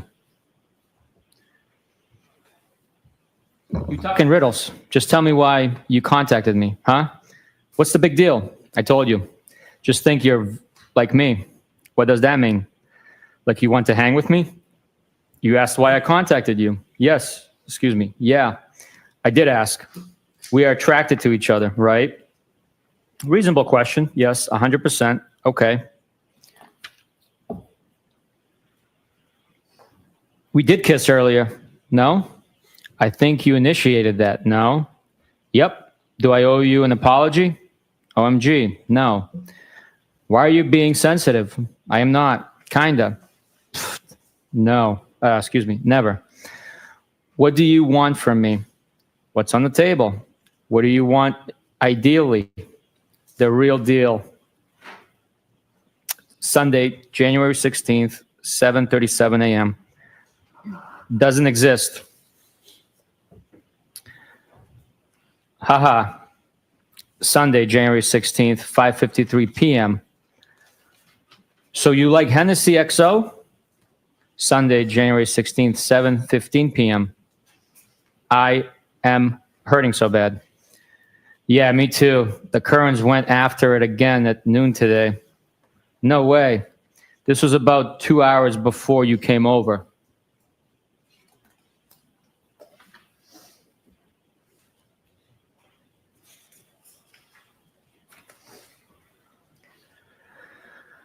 Haha, I am heading for drinks soon. Really? Yeah. Tuesday, January 18th, 5:09 p.m.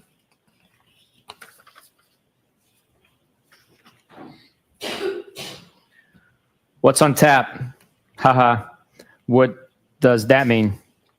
Usually means, what are you up to? Cute. I just wrapped work, unpacking some groceries. You? What's on tap? Also unpacking crap for my car. Anything good? Nothing on tap. Shame. You were ghost yesterday. I can't be the cruise director every day. Shame. Julie McCoy? Wish I was at my cave house in front of the fire sipping a drink. Wish I knew how to use my fireplace. From Love Boat. How old is your bad self? Haha, that was my guess. 42 next month. I know the Love Boat. I was more Brady Bunch. Haha, what day? 2/26. Nice. You're just a tad poke. Pole. Got ya. When is the next party? Pole. Oops. It's all relative. What pole and poke? I'd have a party every weekend if it were up to me. No. 42 equals Ted pole. Oh. I keep reminding myself that aging is a privilege. The better parties are at my house. No kids. Why are they better?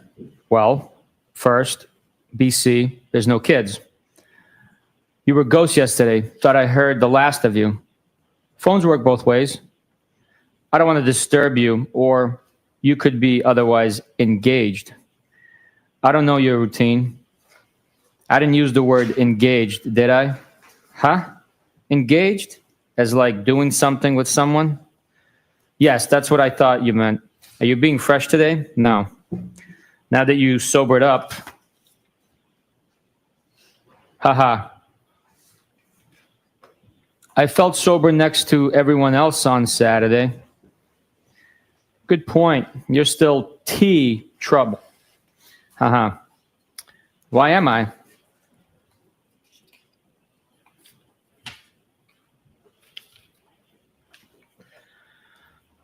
Just playing with you. What is that? Whiskey with a big ice cube. What kind of whiskey? Jameson, right? Cherry in the middle. What good does that do? Are you in W Rocks? So good, yeah. Do you have a 4:30 a.m. bell tomorrow? Why do you ask? Trying to figure out how many whiskeys you're going to have? Depends. I don't restrict myself from having fun. How many Hennessy XOs you having? None. I have none at my house. Haha.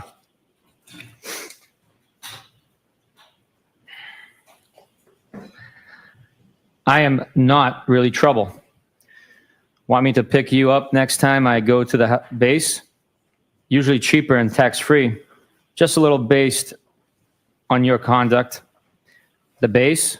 Military base. I go through the Henny fast. I shop there a lot. I can as a veteran. My conduct? I'm not married. I'm the only one who does everything right. What kind of veteran? Where is the base? Dude, chillax. Teasing you. Are you serious? Veteran from Iraq. I can go to any base, but usually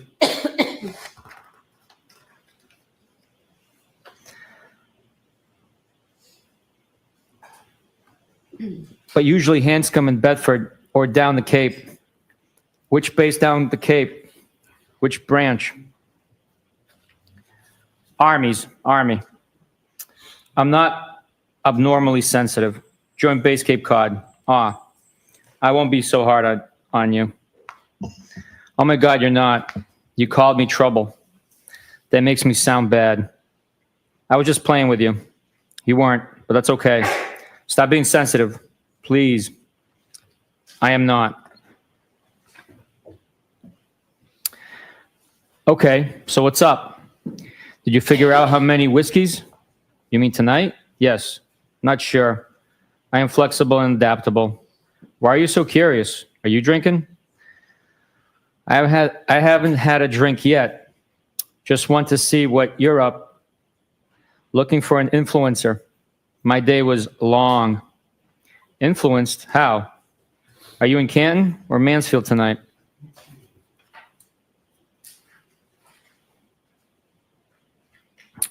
Influenced to have a drink, even though it's Tuesday, in Mansfield. How often do you stay there? Is it a nice crib, house, or condo? I stay here once or twice a week. House. I guess it's nice. I like it. How long have you owned it? How many beds, rooms? 2017 or 18? 5 bedrooms. What? Why so big? I don't know. It's an old colonial. It has a lot of bedrooms. More than you clearly need. Are you moving to Canton? I know, seriously. Some rooms I only go into dust. Not anytime soon. I'm there for most of the time, but sometimes it's a lot. A lot, why? Do you even know what you want or who? Because I went from being solo to trying to give attention to kids who aren't mine. And I never wanted kids. I thought you were in this happy relationship.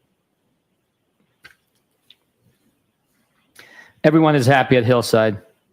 Oh, God. You avoid things. It's just a very, very complicated dynamic with the 4 of us. He isn't cut out for what he's doing, and the kids present constant issues. I think he believes he is doing the right thing. Well, of course he is, but his heart isn't in it. It's only because he was very, very close to his sister.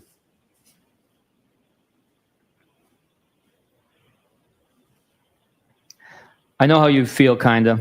I was married, and when I met her, she had a 2.5-year-old. I went from being single to being a dad. It's hard. I am divorced since 2017 and have no kids.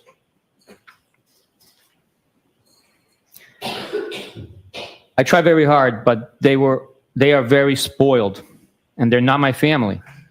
My parents keep telling me I'd feel different if they were mine or my own sisters. Then I told you he got drunk and sloppy on New Year's Eve while we were away, and that has really affected me. What did he exactly do? I never got married, and now somehow I'm arguing with someone about raising kids. Why won't you tell me? He was a puddle all day and then disappeared. Then I found him all over friend's sister in the lobby of our hotel, and she's gross, which I think may actually be worse. Not sure. Oh God, did they bang?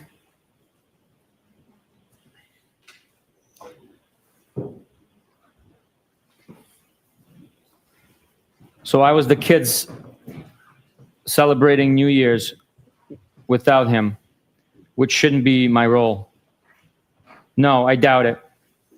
He was a mess. Was it the first time with her, or do you think there were others? I don't really think there were others. I'm with him all the time. He never seems to want to go anywhere without me. But honestly, the issues with the kids bother me more than him actually cheating. They're constant, and it feels like lose-lose. You clearly have a lot of feelings swirling inside of you. Yeah, it's very complicated. Sorry for the rant. You can vent, babe.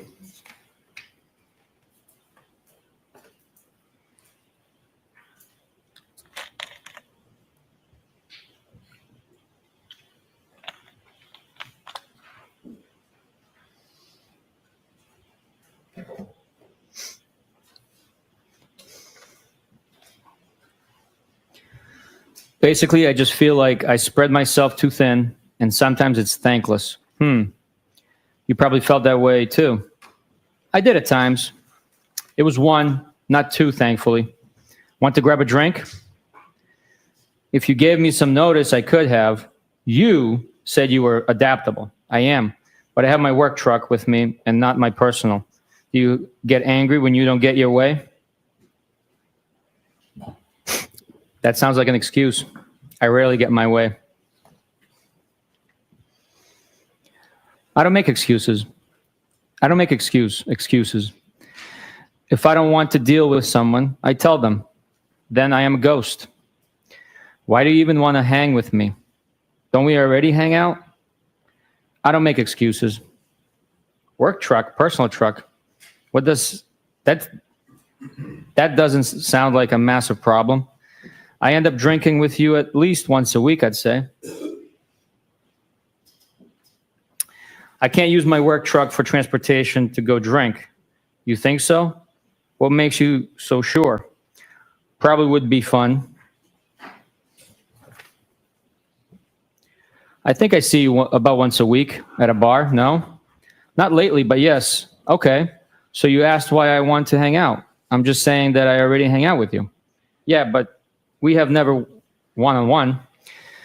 Does going to a friend's house qualify as transportation to drink? Yeah, because I can't just have one. Can't drive that banged up. Have none then. There's 5 bedrooms here. Does mine have a lock on the door? Haha, LOL. I don't even know. I think so. You probably have a spare key. I don't know if I ever shut and locked a door here. Funny. Trust me, I am tempted. Grab the Hennessy. Thanks, doll. Funny.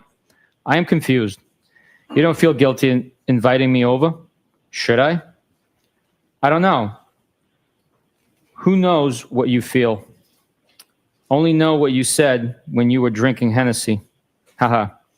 Geez, I just explained everything, I thought. Wow. You get angry easy. What are you talking about? I'm not angry, at the least. Okay, good. And I haven't had a single drink today. Okay. I don't really think I should feel guilty. Why is that? Why should I not? Dude, I am just asking. Don't get your thong all twisted up. Yeah, I just don't know what the question was. You have no impact on my thong?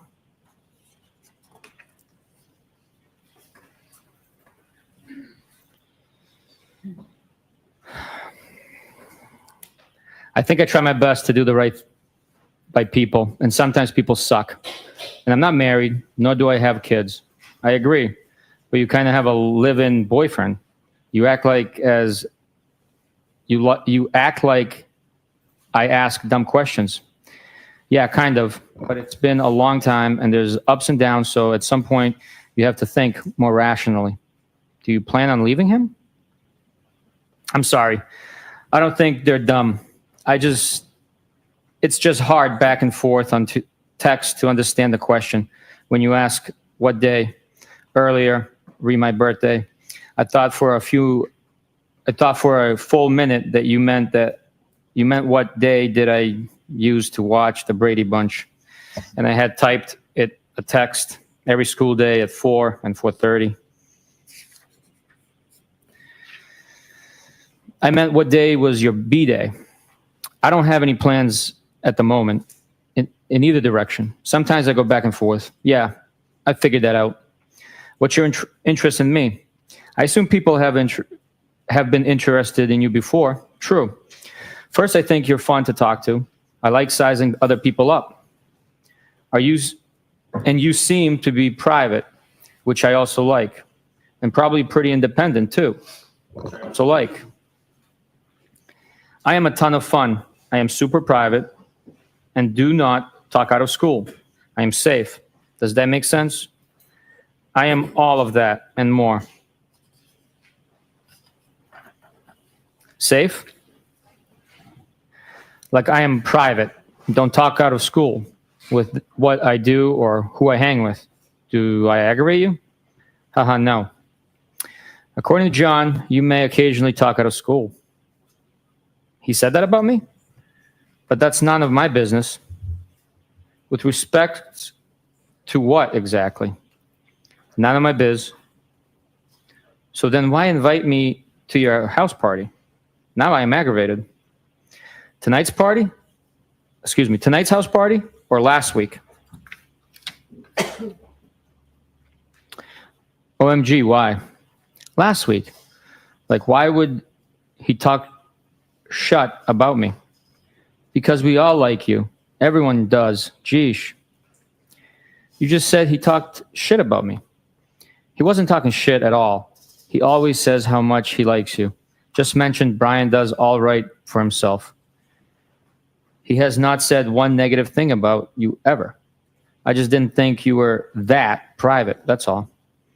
I am about a lot of things. Don't be so sensitive. I am good. Oh, geez. Are your panties in a twist now? Stop.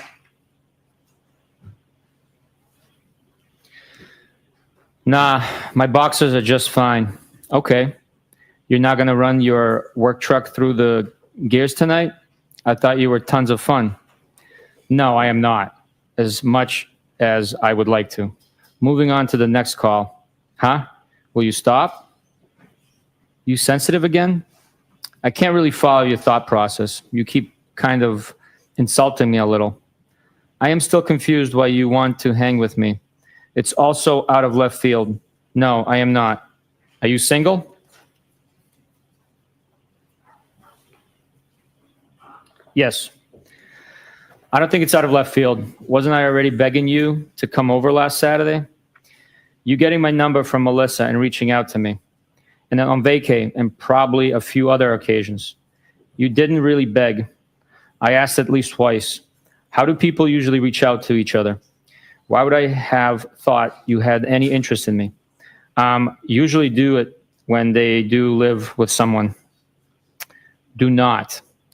Maybe, maybe not. So you have sent me signs before? Did I miss them? John and I have had a lot of ups and downs, and we already did this nearly 20 years ago. And there's kids involved that get attached and things get muddy. I don't know what the answer is, but I feel very strongly that I've put my best effort in with all three of them and the extended family too. At some point, it gets frustrating and my actual feelings take precedence. I get it. I am not denying that or that it gets tough. Do you remember anything you said to me the other night? I'm just trying to explain where I'm coming from. Yes. I get it. I deleted it because I didn't want to do my own text walk of shame. But I'm pretty sure I remember everything. Okay. So don't you think it would complicate and confuse your situation if we hang out? Fair question. Probably. Do you only do things with that simplify your life? Nope. I complicate my life on the regular. Yeah, so does everyone else. Just so you know, I thought you were extremely hot off the rip. Amazing personality. I could go on and on, but I do not. Want to pump your shut up too much. Thanks for saying that, but low comps at Hillside. You know how to ruin something nice. I frequent other places. John has showed me about 5 times the Ring video of me walking you out on Saturday, and my voice and my accent are killing me softly. What? Yeah, he has cameras everywhere. You cops. Jesus. He like, Christ, are you guys hooking up? OMG, great.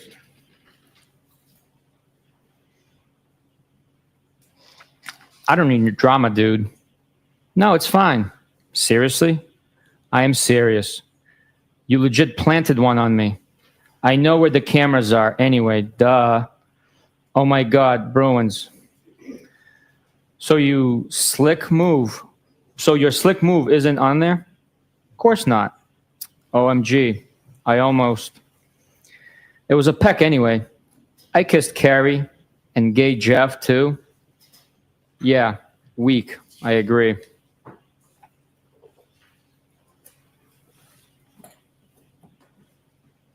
LOL, funny. So now he is jealous of me? No, I told you he likes you a lot, which makes this worse. You said or did something at the bar last week, and he goes, I like Brian more and more. I think he is a good dude, too. Yeah, he is. Funny. What's your end game? What do you want from me? You will just confuse the shot out of yourself. Shit. Because I am a lot of fun. So am I. I'm sure I'm more fun than you. How so? Details. I don't know. I hate people on the whole, but I've been told by many people that I'm a lot of fun. I don't do anything half-ass. Nothing.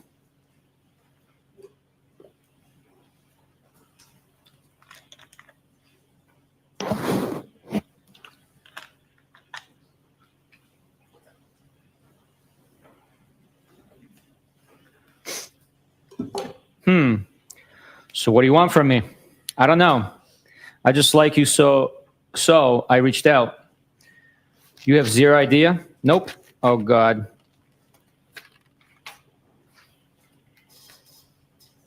What now? Why, oh, God?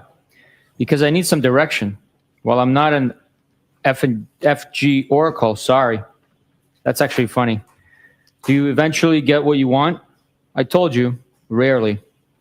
So you're a quitter, a realist. So you reached out to me? A ballsy move. Now what? The things I worked the hardest for have meant the most. Does Melissa know you dig me? Ballsy? Not really. I already know you. True. But you have a man. I figured if you text with Melissa, you'd definitely text with me. She isn't trying to hang with me. Of course she is.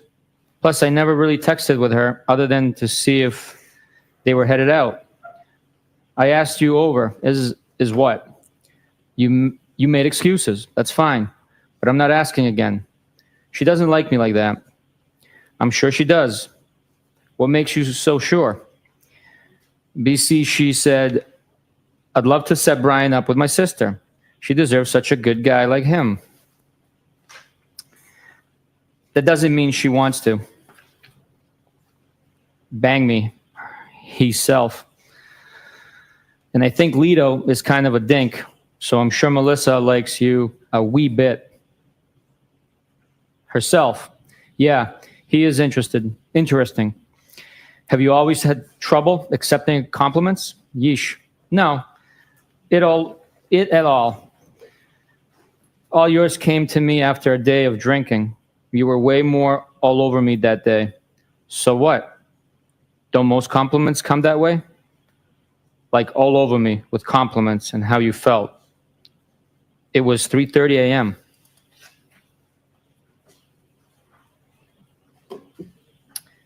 It was fun. I've complimented you today, too. And kicked my nuts in. Oh my God, how? If I had more notice, I would have grabbed a drink somewhere. So I am all set with. That's fine, but I am not asking again. Well, it was 7 p.m. and I'm super cool. So right now, asking again. Excuse me. So right now, asking again. Coming to your house would have been bad for the both of us. For starters, you wouldn't have wanted me to leave. Now equals not. That sounds good. That's trouble. Why?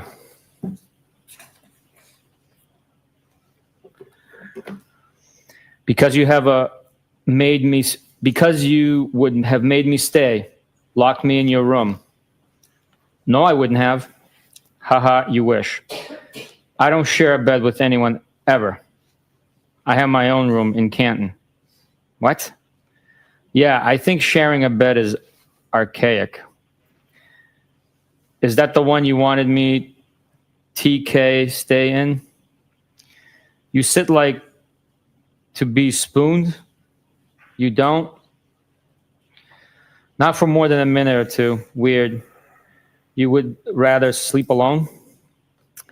I've got to make my sleep count. So doesn't everyone?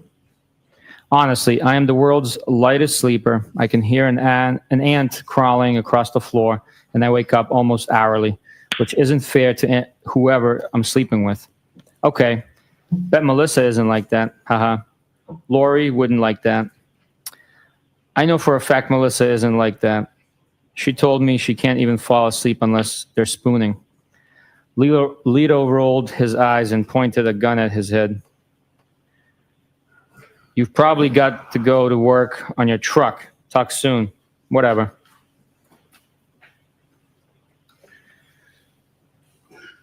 Lighten up, Francis. Let me know when you figured you're shut out. That's a tailor-made joke for an Army vet. No one else has it figured out. Why do I? Combat vet. I didn't say non-combat. I told Sat, I think you're hot, and since told you how cool I think you are. Maybe you're actually a jerk. What do you want me to say/do? I'm pretty sure you're seeing people too.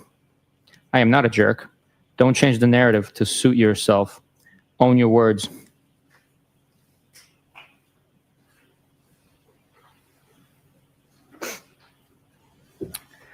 I don't think you're a jerk. I don't have simple answers to your questions. It's actually simple. What do you want from me? What do you desire? To start, I would just like to hang out because I like to talk to you and hear what you have to say. If that's it, I'd be happy. Okay, I will lock you into that statement. That's fine. I suspect you will give up eventually. Just so you know, I will still be your friend. Clearly, you're trying to give me a Heisman.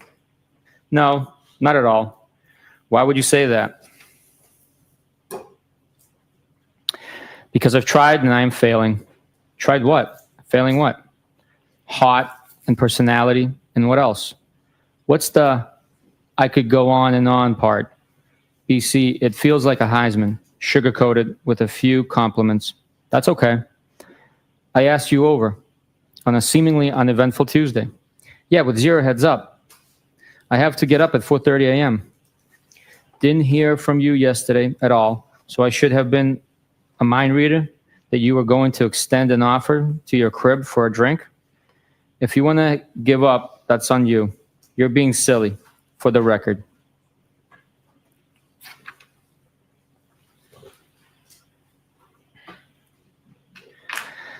No, I'm busting your chops. It's okay. No, you're sensitive. Nice try. You don't think if I came over for a drink, we would have got carried away? You said you were adaptable and tons of fun. I took that as an invite for an invite. Oh, okay. I'm 42. I know what happens when you invite someone for a drink. You're the master of avoidance. So you think I would just give it to you? Give yo to you? Give it up.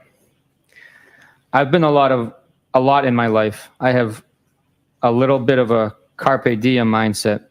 Been through.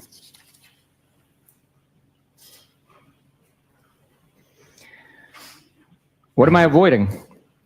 I'm not afraid to be direct. Some of my questions. Okay, which? Ask again. Nope. Tricks are not for kids.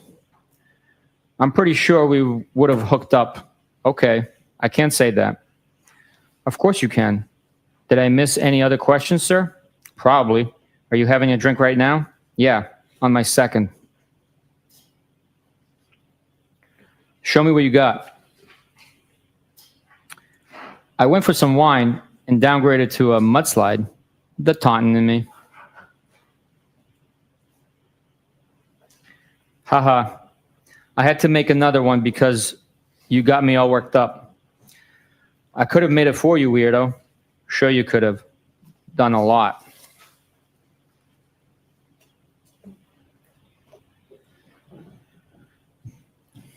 And you got yourself worked up, buddy?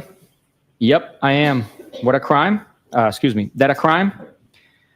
Are you annoyed? Kinda. Why?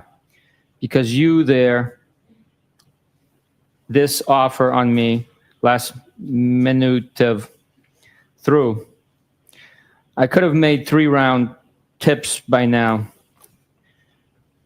Excuse me. I apologize. You could have made 3-round trips by now. Oh, I bet. Crickets. 4-round trips. Bite me. Geez, that's fresh.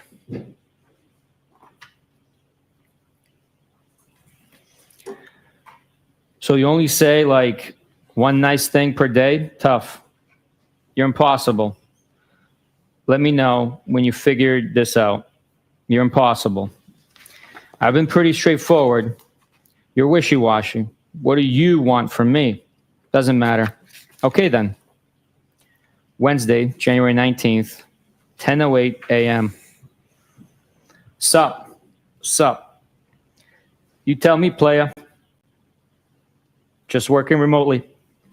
Sweet. From Mansfield? Yep, you? I am in Canton at the moment. I want to drink. Haha. Is that bad? Really? I think day drinking once a week is okay. Go celebrate the 20th anniversary of the Tuck Rule. I can't wait until tonight. Wednesday, January 19th, 1:07 p.m. Where are you planning on heading? Not sure. Wednesday, January 19th, 3:34 p.m. I'd invite you over here, but you probably have your work truck. Here we go. I assume that's a pass. No problem. What's wrong with you? Excuse me? I didn't answer fast enough? Huh? Where'd you get that from? You're tough to make plans with. I'm headed out shortly. I tried. Where to? I'm meeting my friend in town till about 7 and then likely make my way back. Okay.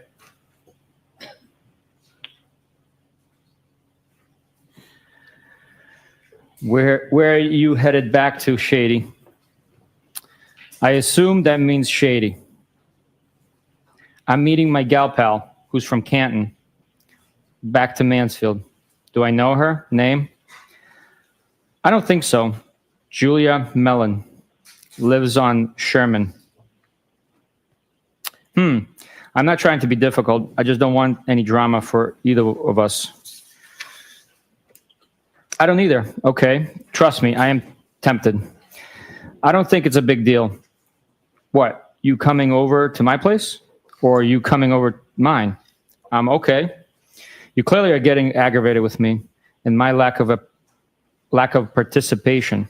No, I'm not aggravated at all. Okay, we're good. I will see you around.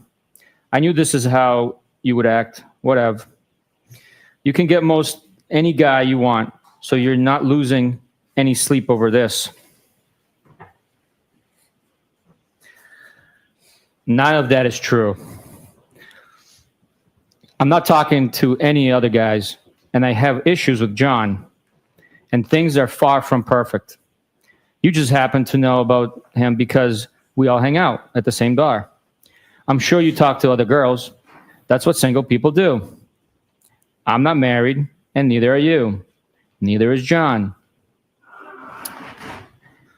Was that your attempt at a lecture or deductive reasoning? What do you want from me? That's just how I feel. Excuse me. That's just how I think/feel. You don't need to approve. I've already answered that last question a couple of times, I think. I'm not judging you. Never have. Never will. You shouldn't.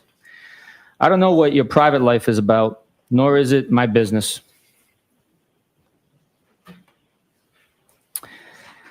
You just happen to know what I see, that I see someone. I don't have kids, and I'm not married. Aren't you afraid you might actually like me? I don't think that's a bad thing. Isn't that the point? Well, it would be complicated because you have a boyfriend. That's funny. You said we are all a lot alike. Because we are.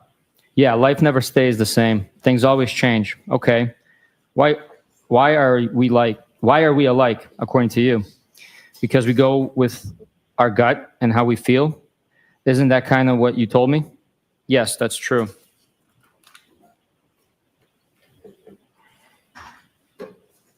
Have a good night.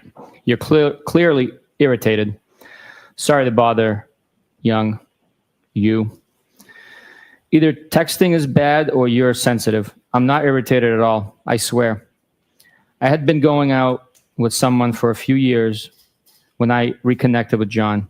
And John and I got on very well at the same time, so I broke it off the other guy.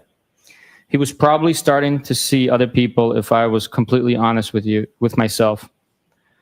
I don't feel bad about any of that. I think it was meant to work out that way. So what's your point? Are you legitimately interested? Unhappy in your relationship? Mad because you saw him all over another girl? Or a hybrid of all of it? My only PT is that there's a difference between being married or someone and dating someone. And we have no intention of ever getting married. The PT of dating is to not get tied down if you're not confident you should be. In my mind, anyways. The first two, but I don't care too much about the other girl. Okay, so he is cool with you dating other people? And I'm not happy per se, just realistic that there's cracks and it's far from perfect. I doubt it. If he is seeing someone else, I wouldn't want to know either way. He probably feels the same, and you probably feel that way about whoever you hook up with. I think that's normal. Okay. You don't agree with me?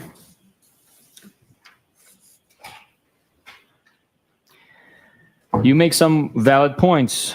No shit, Sherlock. Come on, I'm funny. Sit on that and spin. See? Now you have to go below the belt.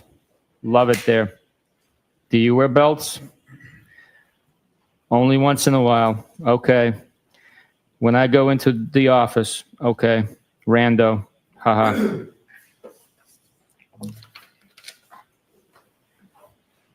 I was teasing you. You getting all dressed up for me. Haha. I pretty much wear all black every day. Love it. Where are you going in town? Newbury. She works there. Doing? She works for my friend who's a plastic surgeon. That's how I know her. Coincidence? She lives around the corner. So funny. Around the corner from your second home? Haha.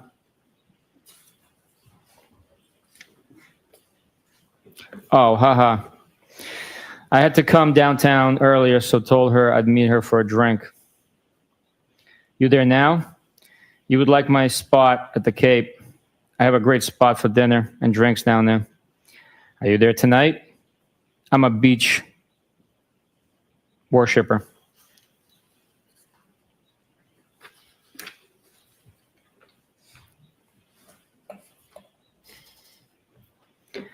Where's that? I'm in West Roxbury, a spot in West Rocks Dedham line. I have a pass to drive my Jeep on the beach. Lots of fun to be had. I heard. I used to rent with my friends on the beach for 7 straight years. I miss it. I've been thinking about moving to Tiverton. I can give you all the beach life you can handle. Stopping for a drink later? By where? My spot in West Rocks. Probably not for a bit. Okay.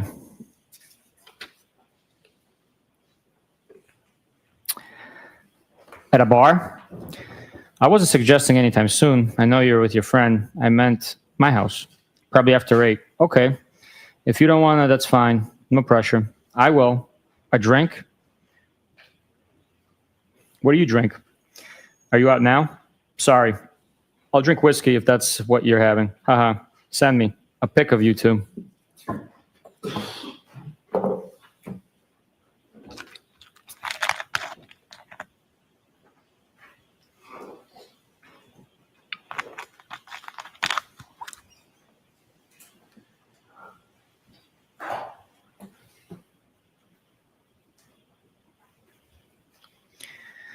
Haha, I figured. My shot is tight. Shit. Sure you can handle this. Please. Bite me. Stop saying fresh things. Why? Excuse me, I'm sorry, Detective. There may have been a page that is missing in that document, or it's not comporting with the, Oh, you're right. I did accidentally turn the page. no problem. I apologize. I think starting at, I usually drink whatever the person with me is having. Yep. I usually drink whatever the person with me is having. Oh, okay. I don't take selfies either. I don't really even know how. Whatever. I wanted to see your smile. Ugh, I hate having my photo taken. Weak. Sorry. I am a very particular person. What's that mean? Okay, never mind. Go enjoy your friend. Go clean your house, will ya? My shit is spotless. Haha, I figured. My shot is tight. Shit. Sure you can handle this. Please, bite me. Stop saying fresh things. Why? Are those statements tempting? Nope. Oh, which statements? Perhaps you should drive directly to Mansfield. You said bite me like 3 times. Okay. 8:30ish is too late? For what? Drink. No, why? Are we not meeting up? You can stop over for a drink. Balls in your court. Are you gonna give me the address? Yeah. We don't have to meet up if you don't want to, but I'm leaving town now. I am up for a drink. Okay. Should I drive around? Should I drive around W. Roxbury? I assume it says yelling your name, question mark. It's cut off. Are you going to give me the address? Yeah. We don't have to meet up if you don't want to, but I'm leaving town now. All right, it repeats itself. I apologize. So, okay, should I drive around W. Roxbury yelling your name? Haha, no. Where are you now? Newbury. Do you really want to come over? Only if you want me to. Can you take charge? I thought we already settled this. Haha.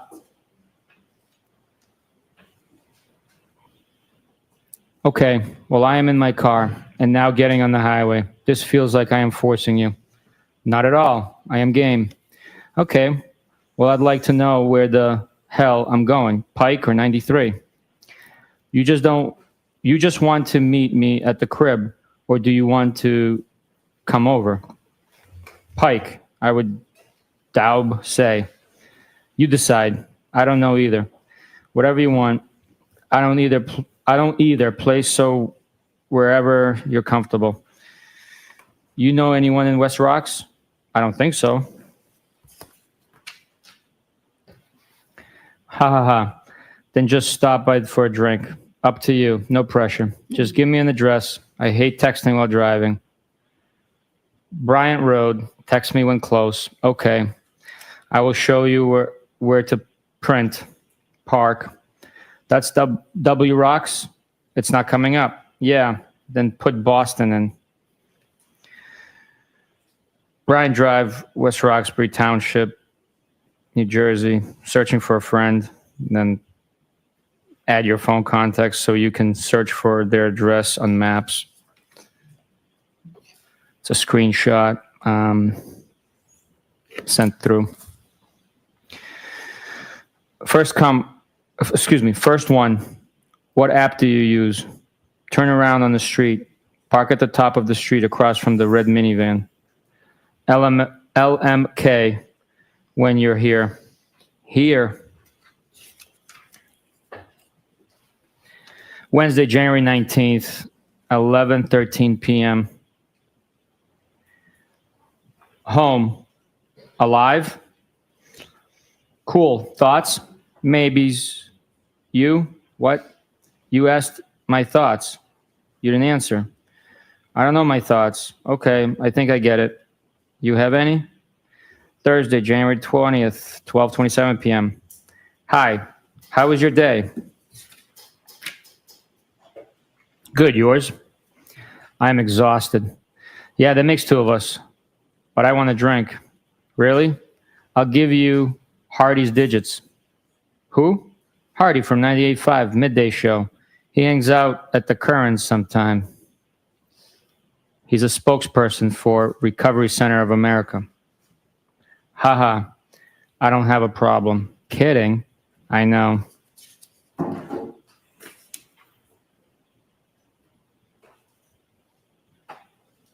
Good riddance. Haha, stranger, stranger. Hey, I was at Hilly all weekend. Have not heard from you. Haha, I apologize. Sunday, January 23rd, 9:40 p.m. Phone works. Thought you were all set. With talking? No. You sure? Friday, 11:32 p.m. Well. Saturday, 11:54 a.m. John died. All right. Lights, please.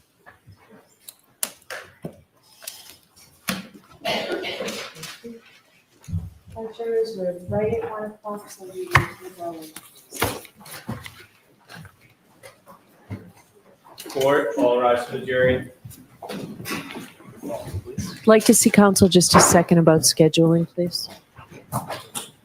Goodbye.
Why don't you come in?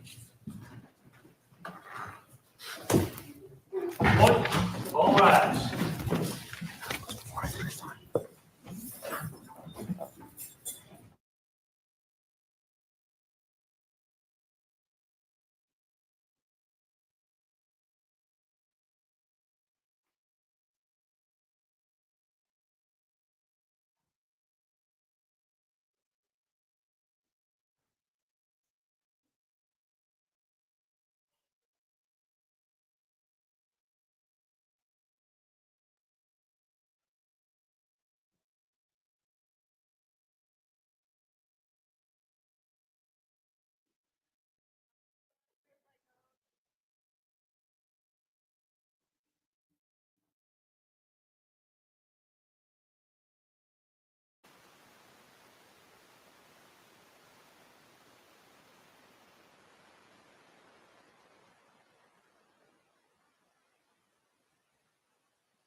This court is back in session. You may be seated.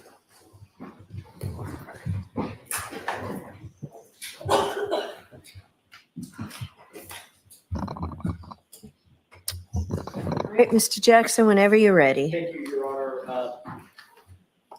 Sergeant, you had an opportunity, obviously, you read them, so now you've familiarized yourself with that series of text messages that you received from Brian Higgins, correct? Yes. Would you, I'm going to ask you the same question again. Would you consider those text messages as you reviewed them when you received them from Brian Higgins as being flirtatious or romantic in nature? I would not categorize them to that extent.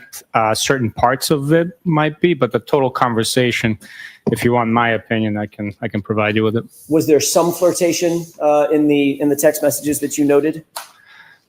There are terms that I used. You're hot, witty, stuff like that. You know, talking about banging and hooking up. What word would you use to describe them if not flirtatious? The totality of the conversation? Sure. Let's start there. My opinion is that it's a angry girlfriend trying to set up a hookup to her John. To her jump? To her John. To her John. Yeah. Would you consider the responses from Brian Higgins to be flirtatious in nature? There are conversation parts that are enticing, maybe a little of advances, but the totality of, to put a label on the whole thing, my opinion is that she's trying to get revenge. Get revenge Yes, get revenge. on John Yeah. for what happened on New Year's Eve. Yes. Okay. When you say revenge, you don't mean physical revenge. Well, emotional revenge. She's trying to hook up with Higgins and then hurt John by cheating on him. And in fact, you did note that John O'Keefe was not privy to these text messages, right? Objection. I'll allow that. Do you know that? I do not, Your Honor, no. He's not on these texts, is he? I don't know if their accounts are synced at this point. I don't know if he's seen them. I don't know. He's not. His phone. You know what his phone number is. You guys got his phone, correct? We do have his device, yes. Do you have any evidence that his account was somehow, I don't even know if that means synced with Karen Reed's account? Not from his device, no, but he could have seen the text message. Okay, so there's no evidence that he was synced. His account was synced with anything, correct? I'm sorry, can you repeat? There's no evidence. You were facing the other way. I didn't hear. There's no evidence that his account was synced with anything. Not his device that we have, no. And you don't have, as you sit here, you don't have any evidence whatsoever that he saw any of these text messages, correct? We don't have that, but I do not know. Okay. So as you sit here, my question is very simple. Do you have evidence, affirmative evidence, that John O'Keefe ever saw these text messages? I do not have evidence that he saw them, Okay. no. So would you agree that the text messages show a romantic interest, for whatever motivation, a romantic interest from Brian Higgins toward Ms. Reed? You have to ask that differently.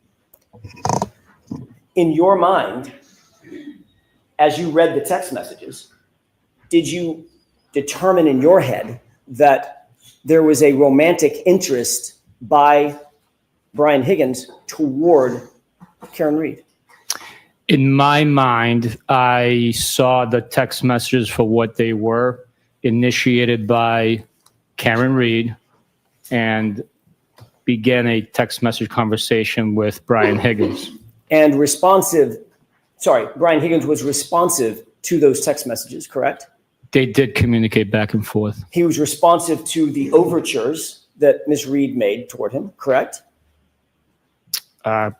Suggestions. Let's get together for a drink, come over to my house, I'll come over to your house, things of that nature. Those went back and forth between the two, correct? Yes, they went back and forth. Yes. And did you determine that there was an interest by Brian Higgins in Karen Reed? I read that he repeatedly asked her, what's her plan, what's her goal, what's her interest, what's her intent. Did that show you an interest on his part, in her? I think at one point he said he was confused, I believe, if I'm not mistaken, or what's the term he used? He was unsure what she wanted. He called her hot. He did, yes. He called her witty. Right from the rip, yes. He said he wanted to spend time with her. Spend time, yes, yeah. He was interested in going over to her house. Yes, He was interested in her possibly coming over to his house. yes, He told her that he thought she was hot, his words, from the jump, correct? from the jump, yep. How did you interpret that? From the jump, I would interpret it as right from the beginning, maybe the first time they saw each other, laid eyes on each other. I mean, As a matter of fact, he basically said that, didn't he, in the text message? From the first time I saw you, I thought you were hot. yes. He constantly was using phrases, to use your words, phrases interested in knowing how she felt about him, correct? Objection. Sustained. To ask it differently, Mr. Jones. Did you interpret any of his text messages as Brian Higgins being interested in knowing how she felt, what she was thinking about him? Objection. Ask it again. When you first saw these text messages and you reviewed them, did you interpret those text messages in your mind? That's what I'm interested in your mind, as Brian Higgins being interested in knowing how Karen Reed felt about him. I believe his statement indicates that he was interested in seeing what her interest was, what her intention were, and questioning the fact that she's dating live-in boyfriend with his buddy.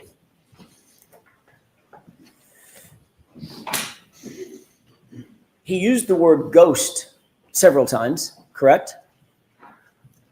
I do recall reading the word ghost. How did you interpret that word? Objection. I'll allow it. I interpreted ghost in the common slang terminology as to abandon conversation, stop communicating. He indicated that 2 different times in the text string, correct? I know I read the text messages, but reading them out loud to a room full of people, I might not have remembered how many times the term ghost came through. Fair I was enough. concentrating more on the reading, not on the comprehension of each word. Fair enough. But you did note that he used that term in his text messages to her, correct? I think I recall at least once that the term ghost was present in the communication. Did you interpret that? I'm looking for what was in your mind. Did you interpret that, the use of that word by Brian Higgins, as showing some level of frustration at her abandonment of the conversation? No, I did not. Not at No, all? no.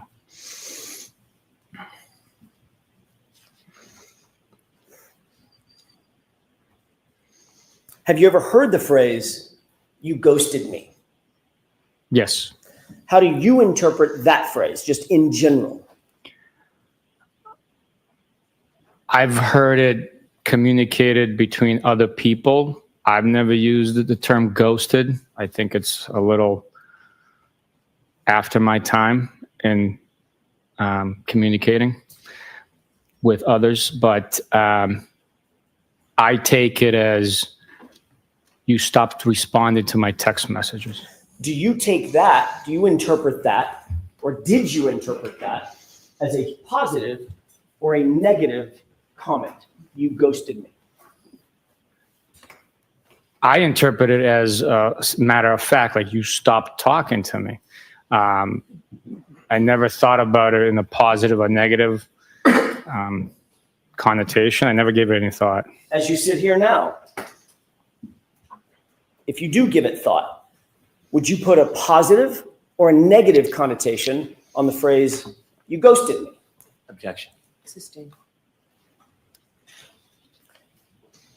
You're aware that based on the text messages that we just saw, there was a series of text messages that went back and forth starting in mid-January and basically ending around January 23rd, correct? This chain of text messages began in January 12th and ended January 29th. Right. I'm going to get to the 29th, but the back and forth ended on January 23rd, did it not? I don't recall as specifically. I can leaf through it and tell you what it is. I know I read the dates out loud, and again, I was concentrating on reading. Do you have the document in front of you? I do. Could you turn to the last page? Yes, sir. I believe it's the last page. It may be the second to the last page or something.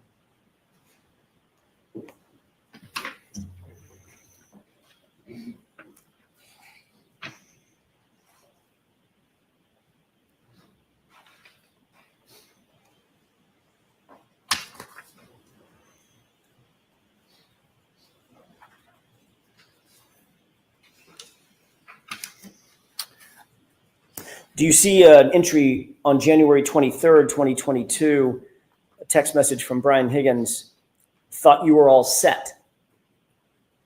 Yes. And Ms. Reed responded with talking? Question mark. No. Period. Correct? That is her response. Mr. Higgins then responds, with 4 M's behind the H. Correct? That's correct. And then he responds again. By the way, did Ms. Reed respond to the No, she did not. And then he follows up with, you sure, with no punctuation. Correct? That's correct. Did Ms. Reed respond to you're sure? She did not. The next text is on January 29th at 11:32 p.m., correct? I'm sorry, January 28th at 11:32 p.m. Is that right? Yes, it is. Is that from Ms. Reed or from Mr. Higgins? At 11:32 p.m. on Friday, January 28th, it is from Mr. Higgins. That's all I ask. And now, can you tell the jurors what that text is? And then the next text immediately after it. Well, So between January 23rd and January 28th, would you describe Ms. Reed's side of the conversation as having ghosted Mr. Higgins? no, she initiates the conversation. You had me read the second text message in the chain. Between January 23rd, when that last text message was sent by Brian Higgins, until January 28th at 11:32, would you describe that as Ms. Reed having ghosted Mr. Higgins for those 5 days? Strictly looking at the text message communications and not knowing whether they... Correct. I'm not asking you to speculate. I know there's other stuff you want to say. I'm asking you just to read, but just to answer the question I've asked. Based on the text that is in front of you, Sergeant Buchanan, does it appear that Ms. Reed ghosted, as you define the term, Mr. Higgins, from January 23rd until January 28th? One could read into that in that manner, yeah. And then on January 28th, Sergeant Buchanan, when Brian Higgins sends, well, did Ms. Reed respond? No, she did not. They were together at the same location. Did she respond to the text? On that day? Correct. Not on a text message, no. You said they were together.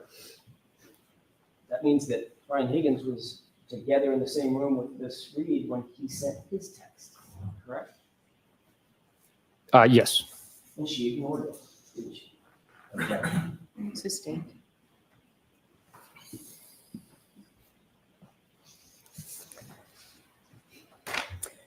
You also received from Mr. Higgins certain text messages between him, Mr. Higgins, and John O'Keefe himself, correct?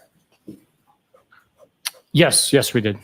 And one of those text messages, one of the last text messages that they exchanged was, as a matter of fact, the last text message that was exchanged was Brian Higgins at 12:20 a.m.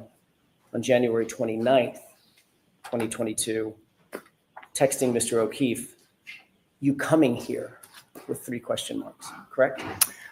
I would have to take a look at the document. I don't have a memory of it specifically. I know I reviewed it, but I don't have a memory of the time and content.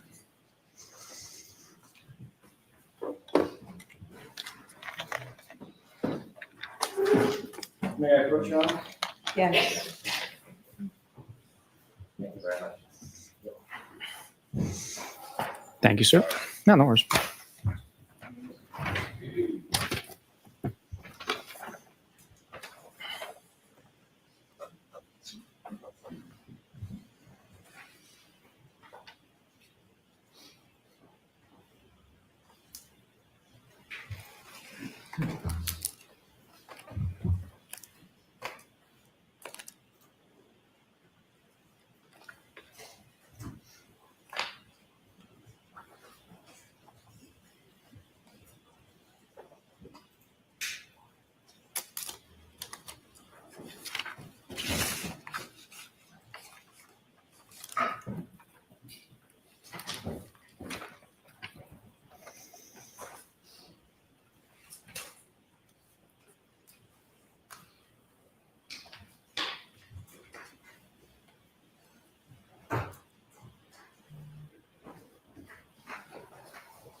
Based on this extraction, I cannot definitively say that this text message was sent on January 29th because of the file source time and, and the JPEG being so small. I can't testify to that, sir. May I approach? Yes.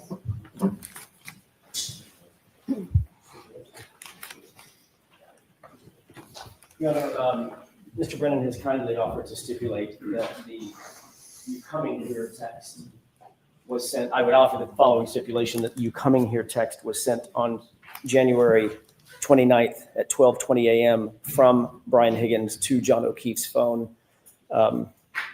Quote, "you coming here," 3 question marks following it. What was the time? I'm good. 12:20 a.m.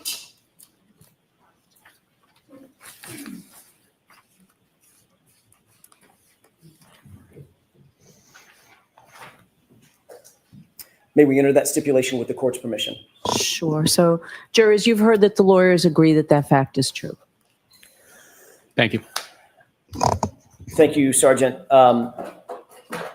So you were aware of the timeline on or about January 29th when, first of all, Karen Reed had not responded to a text message from January 23rd throughout January 28th and into January 29th. Sorry, throughout January 28th by 11:32 p.m. or so. She just not responded. Correct? So the text message that she sent to Brian Higgins, the last time she sent a text message was on the 23rd. And he responded with several text messages to which she did not respond on January 23rd. Correct? I believe she sent 2 and he said 3, I believe. So the answer is yes. There was a text message that he sent to which she did not respond. Is that right? On the 23rd. He was the last one to send a text message on the 23rd. That was following multiple text messages back and forth between the two of them, spanning a couple of weeks. Correct? Yes. Then, on January 28th, 2022, Brian Higgins is at the Waterfall Bar and Grill after 11:30 p.m. Correct? He was. Karen Reed then walks into that same Waterfall Bar and Grill, accompanied by her boyfriend, John O'Keefe. Correct? They did. Brian Higgins then texted Karen Reed, who's standing in the room. Well, correct? Correct. Karen Reed ignored that text, correct? Objection. Sustained. Karen Reed did not respond to that text. There's no text. Brian Higgins, then, a little less than an hour later, texts John directly, "You coming here?" with 3 question marks, correct? Correct. It's been stipulated. That is an accurate timeline of the events that we've just talked about, correct? Yes, sir.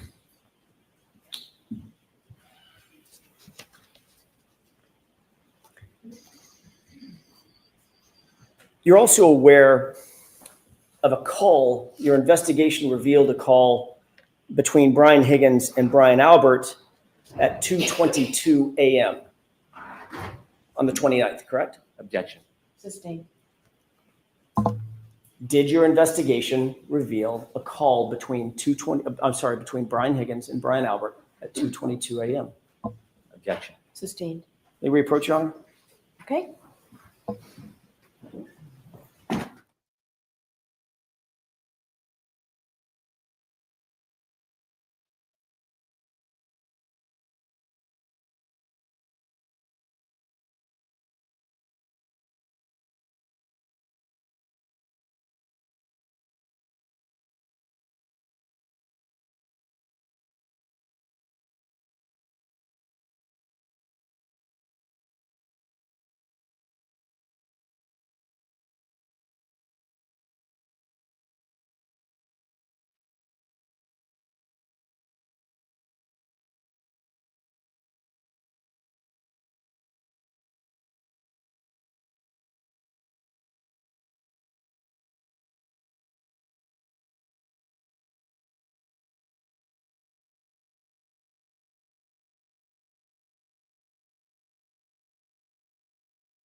Just a moment. Sure.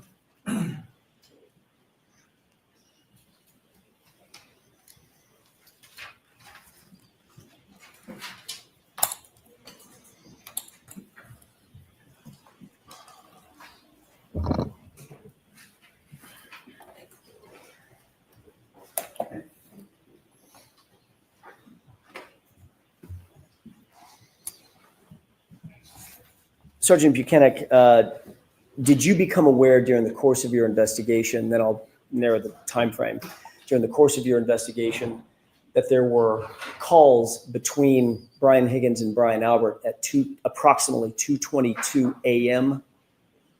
on the 29th? During the course of my investigation, I was not aware of that.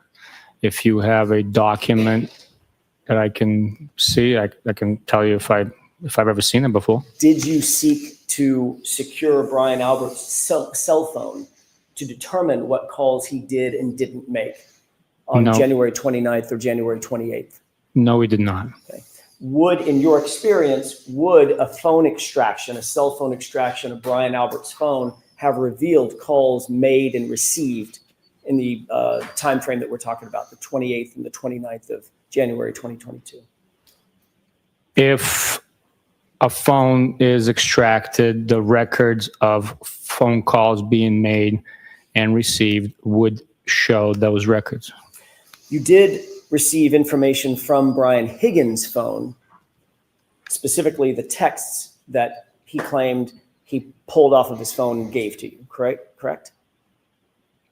We received the text messages that I read today that Brian Higgins provided from his phone. Did you seek to secure his actual phone for a forensic download or forensic mirror image to get the actual calls made and received or text messages made and received from his phone? No, we did not.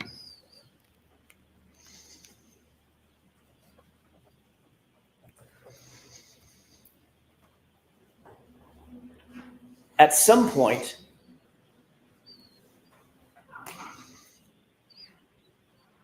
this is just yes or no, at some point, did you become aware of a call between Brian Higgins and Brian Albert at 2:22 a.m.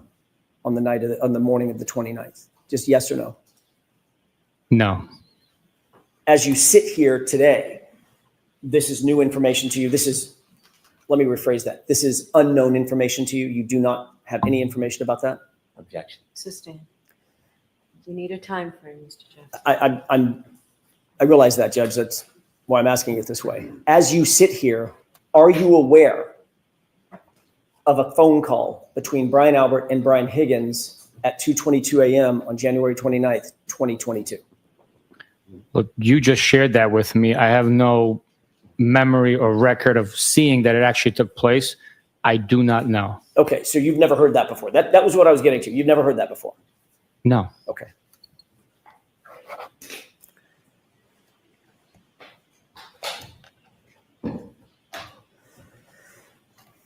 You indicated that you did not seek to secure Brian Albert's phone to do a phone extraction at any time, correct? We did not try to get Brian Albert's phone for any reason whatsoever. Did you become aware during the course of your investigation that Brian Albert destroyed his phone? I'd like to be seen. Objection. Jurors, disregard that question. Go over to sidebar, please.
May I inquire? Yes. Thank you. Did you become aware of a call that was made by Brian Higgins at 1:35 a.m. while at Canton Police Department? I am not aware of that, no. So you did nothing in terms of investigating any phone call that Brian Higgins did or didn't make while at Canton PD on the night or the early morning hours of January 29th, 2022?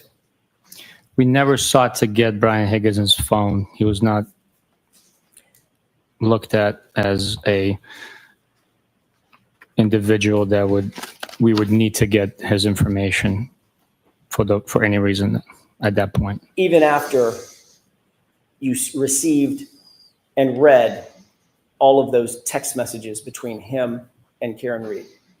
Correct. And even after you became aware of the timeline that we just walked through, starting on January 23rd, going all the way into January 28th and into January 29th, you did nothing to investigate that. We had the information that we had. We did not need to get his phone. And the information that you had came from Brian Higgins himself, not from a forensic extraction, correct? The extraction that Brian Higgins provided was a forensics extraction of his communications with Mr. O'Keefe and Karen Reed. We had Mr. O'Keefe's phone and we had Karen Reed's phone, so we can verify and confirm that those text message communications were accurate, unredacted, not deleted, and were true representation of what their communications consisted of. And that was a representation made by whom? The totality of it. That was a representation made by whom? A person made that representation to you that it was fair and accurate. Who made that representation? It wasn't a person, it was the extractions between the three devices. Well, an extraction that you were handed on a device by someone, correct? No, I said that we had all three devices. And as I told Mr. Higgins in our interview together, I said, Brian, we have those two devices. Meaning If John's you, and Karen's. correct. Okay. If there's anything deleted or altered in any way, we will have proof of it.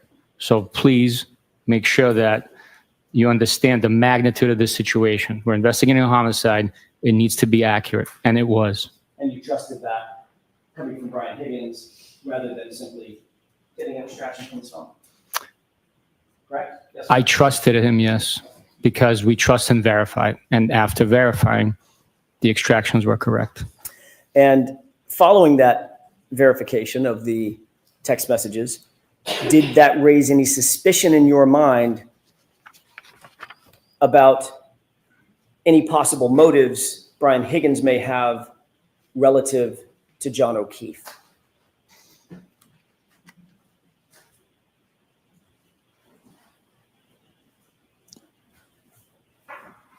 Suspicions of motives? Is that your question? Correct.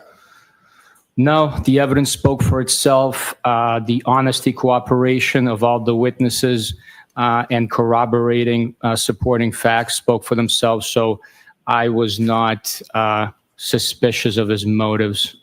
The conversation was documented over text message. Spoke for itself. Supporting documentation, including a text message, the text message at 2:20 a.m., just minutes before John O'Keefe arrived at 34 Fairview from Brian Higgins, right? 12:20 a.m. That's one of the factors, correct? That's one of the factors that is part of the entire investigation, yes. One of the other factors is that John O'Keefe's body was found in the lawn at 34 Fairview, just feet from the front door, side door, and the garage door. Correct. That is when Mr. O'Keefe was found on the left side of the lawn, yes. And one of the factors was you originally said that it appeared that it may be an incident involving a cocktail glass to the face. Initially, please. Based on verbal reports, initially, that was a possibility. Again, it was before we spoke to I realize three. it's before a lot of other things happened, but initially, that's what I'm asking about. Yes, initially, it was a possibility. And when you saw John O'Keefe at the hospital, a big contusion above his right eye, correct? That is not correct. A big egg just above his right eye? That is not correct. You did not see that? His eyelids were swollen, not above his eye. And it wasn't a contusion. If two different paramedics said that they saw what they described as an egg above his right eye. Well, let me ask you differently. Did you speak to any of the paramedics? Yes. Did they describe an egg above his right eye? I'd have to see a report to actually be described as an egg above his right eye. Did you notice a laceration at his right eye? His right eyelid did have a tiny, tiny laceration. Did you see a small laceration in his nostril on his nose? A tiny, tiny laceration, yes. You noted that he didn't have any broken bones or fractures other than to his skull? I did not know that. I didn't conduct x-rays or conduct the autopsy. I'm not a medical professional. You didn't ask the doctors at the time you went and visited him and saw him in the hospital whether or not he had broken bones or fractures? I don't believe they reported that. And another factor that you considered was the fact that in the early morning hours of January 29th, 2022, around 6 a.m., 7 a.m., 8 a.m., there were no taillight pieces found at that location? Zero? Did you consider that? At what point? On January 29th, in say 6 a.m., 7 a.m., 8 a.m., 9 a.m.? Consider that? Once we learned that there was damage to the defendant's right rear taillight, Sergeant, I'm I could only consider at that point because I didn't know what I didn't know. Right. We don't know, we don't know. We work with the evidence that's presented and we develop the investigation. And the evidence that was presented at that time, Sergeant, was a leaf blower was used to search the area, the exact area that you've described for this jury as being the area around fire hydrant, flagpole, where John's body was, and no taillight material was found at all in the first searches. You're aware of that, yes or no? Yes. As a matter of fact, you're also aware that no taillight material was found until after that SUV was in Massachusetts State Police custody and sitting at the Sally Port in Canton. Correct? I believe the first taillight piece was found after it was in our custody. I don't know the exact time. I'd have to see it.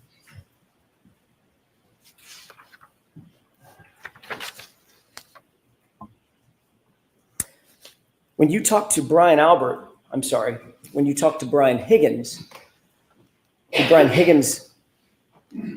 did you ask Brian Higgins about potentially seeing John's body when he left 34 Fairview and headed over to Canton PD? Yes, I did.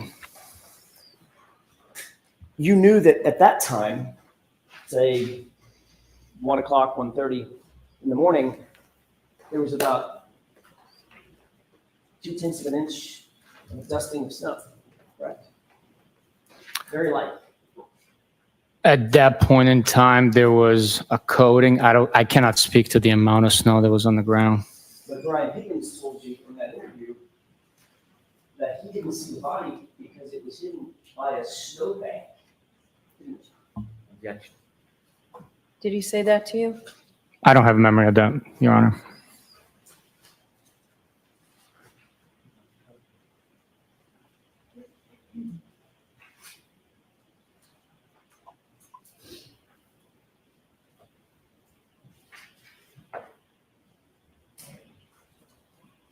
approach you? Yes.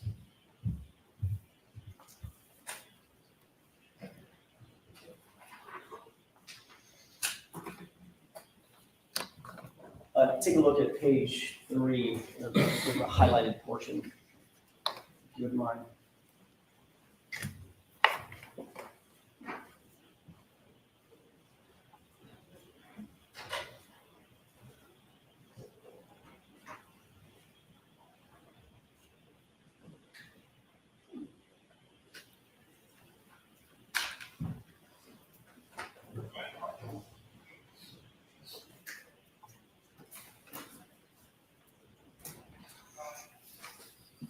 May I approach? Yes.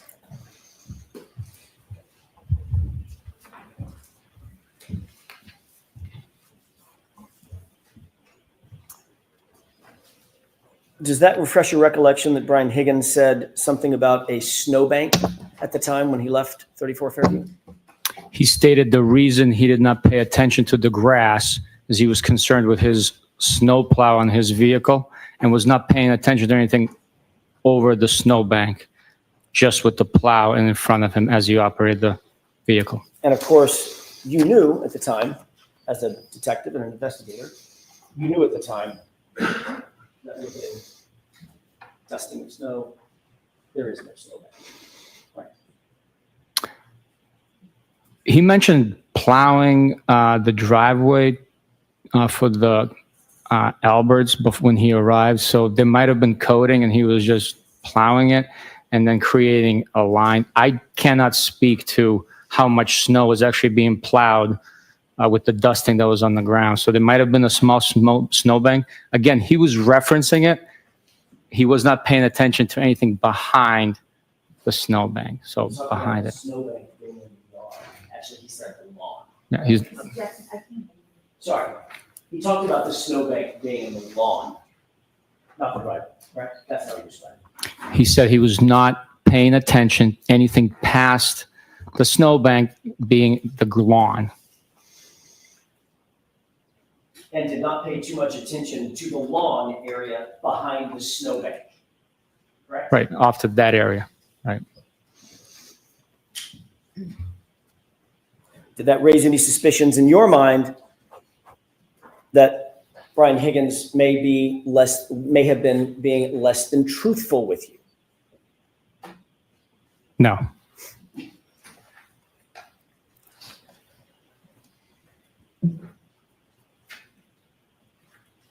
Getting back to the Waterfall Bar and Grill, you were also aware that Brian Albert was at the Waterfall, correct? At one point, yes, we learned that. And you knew that Brian Albert and Brian Higgins were friends with each other. Is that right? We learned that as well, yes.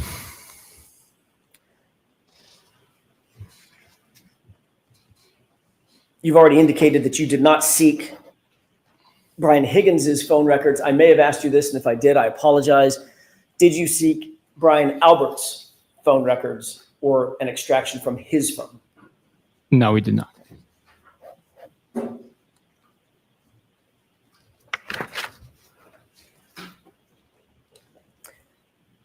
Did you look at the entirety of the Waterfall video? Did you review the entirety of the Waterfall video when you first obtained it?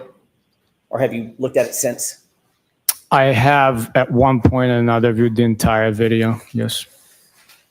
Your Honor, with the court's permission, this has already been marked as evidence, but I cannot write it. It's not my notes. Exhibit 22, I'm told. Okay. May we exhibit that for the, or present that for the jurors? Yes.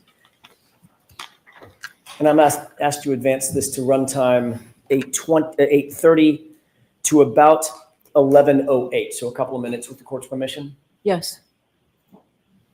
Let's go ahead and play that.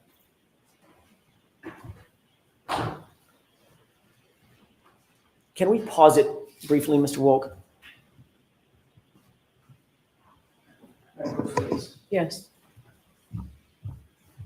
Thank you, sir.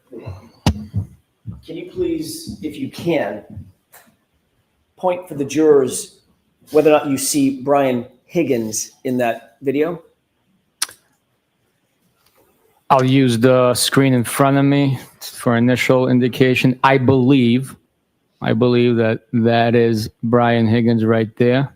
Can you do me a favor, just so everybody has a perspective? Can you also point to him there? Okay. There you go, right there. I believe that is Brian Higgins. Okay. Do you see Brian Albert in that video? I can't tell you exactly. Maybe if you run it a little bit longer, or zoom it in, I could possibly tell you. But from right here, right now, I cannot. Sergeant, why don't we play this for a couple of seconds? And if you don't mind, if you get to a point where you recognize the person that you know as Brian Albert, could you just tell me to stop and I'll pause it? Absolutely. Let's go ahead and play it with the court's permission. Sure. Can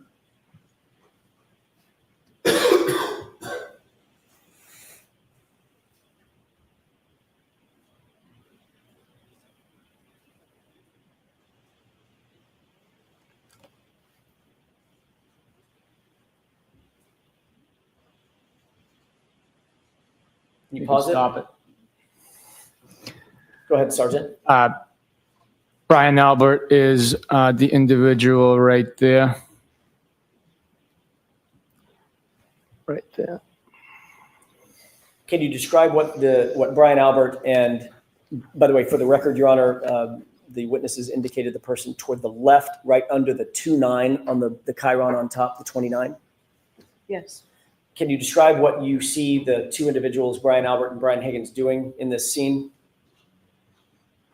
It looks like they are facing each other, possibly squaring off in a stance. Can we go ahead and play this forward, please?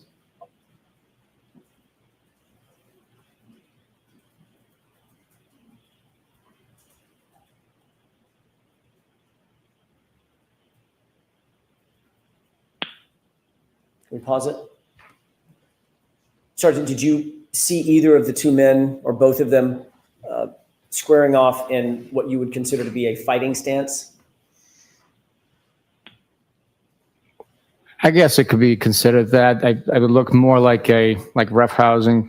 It's a couple of buddies messing around. Not suggesting they were actually fighting, but a fighting stance. Yeah, no, they were not. They were not fighting. No. Go ahead and play it.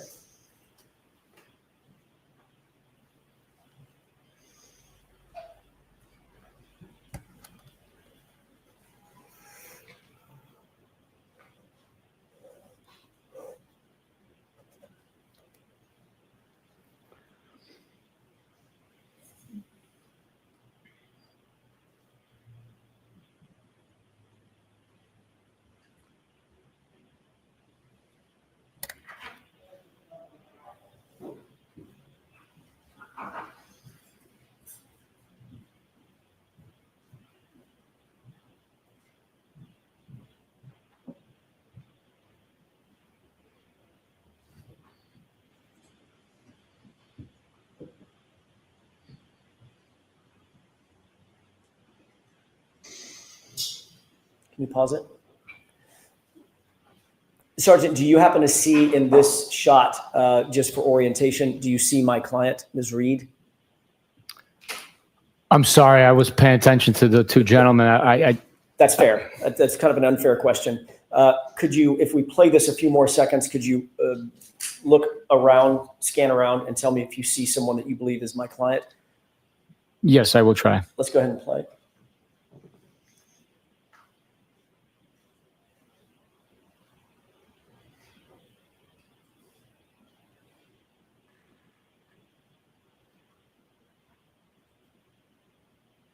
Go ahead and pause it. Do you see anybody that looks like Ms. Reed? Yes, I believe she's in top left, top right corner of the frame talking to Mr. O'Keefe and I believe two other gentlemen. Long hair? On your client? Correct. Yes. Okay. Let's go ahead and play this up to 11:08, please.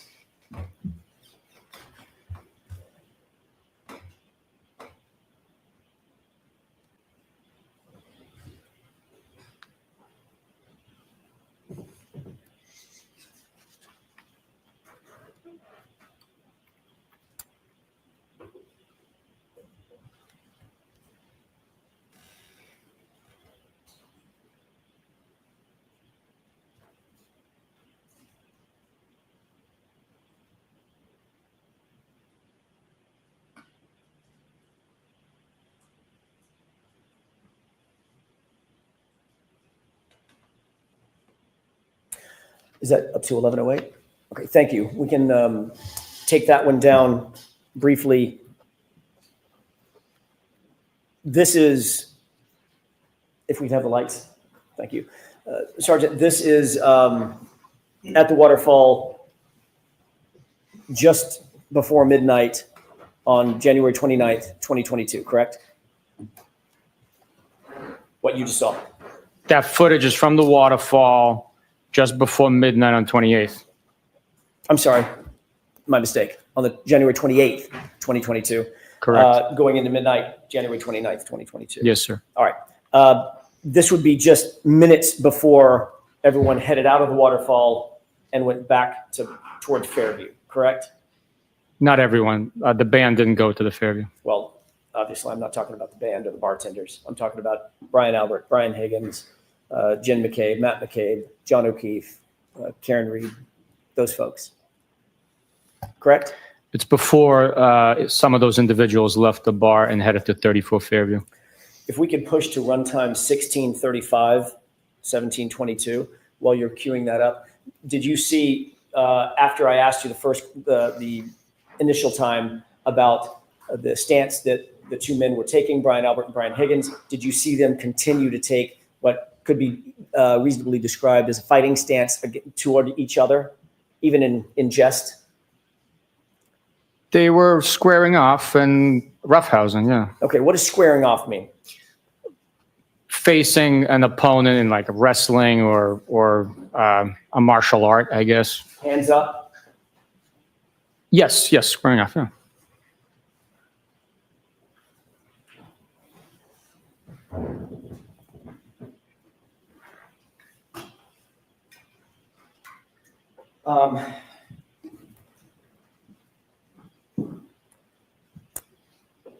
You are former military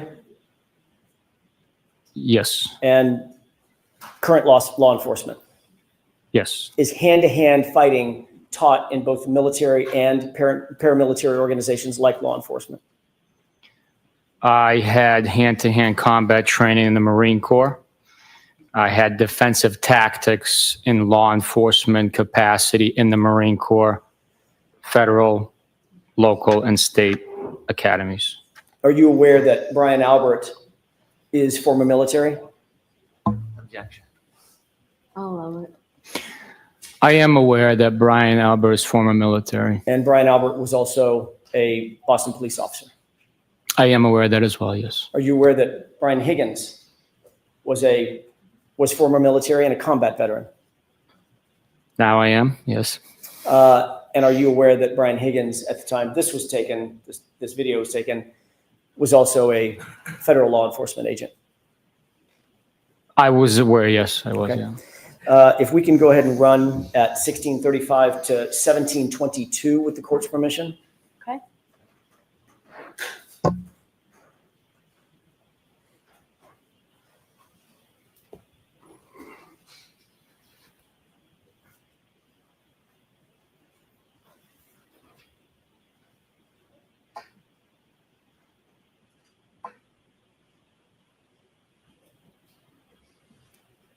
If you can pause it.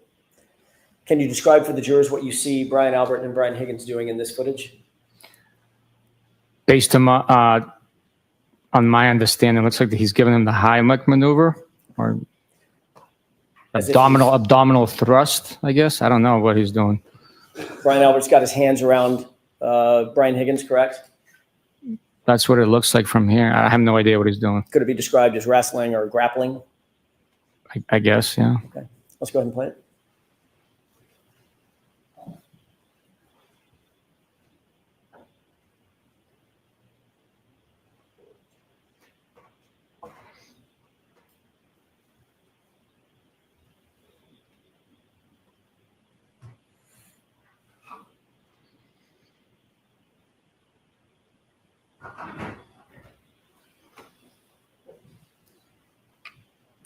Thank you. If we can take that down. During the course of reviewing this video, or the entirety of the video, not just the clips that you just reviewed, did you see where John O'Keefe was, generally speaking, relative to Brian Higgins and Brian Albert? Throughout the entire time? He wasn't standing still, I understand that, but generally, was he standing with them or was he closer to the bar in the back of the video?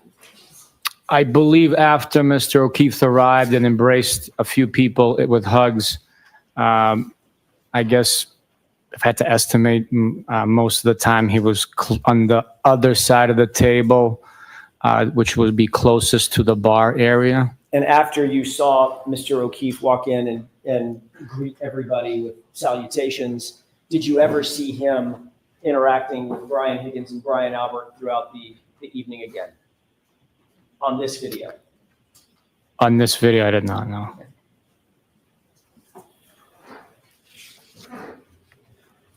I'd like to play runtime, one more clip, Your Honor. Runtime 1915 to 1957, about 45 or 50 seconds.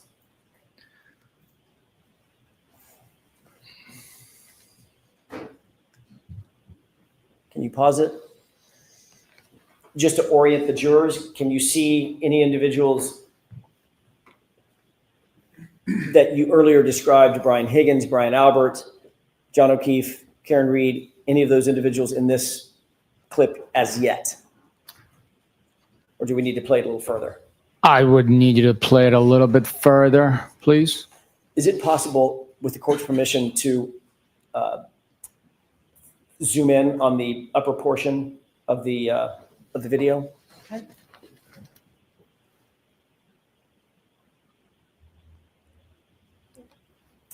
You could center that just a little bit toward the right.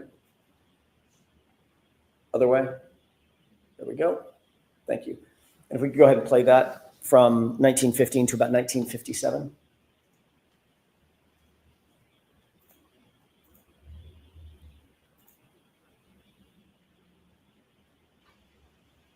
Pause it. Do you recognize the three people center screen now?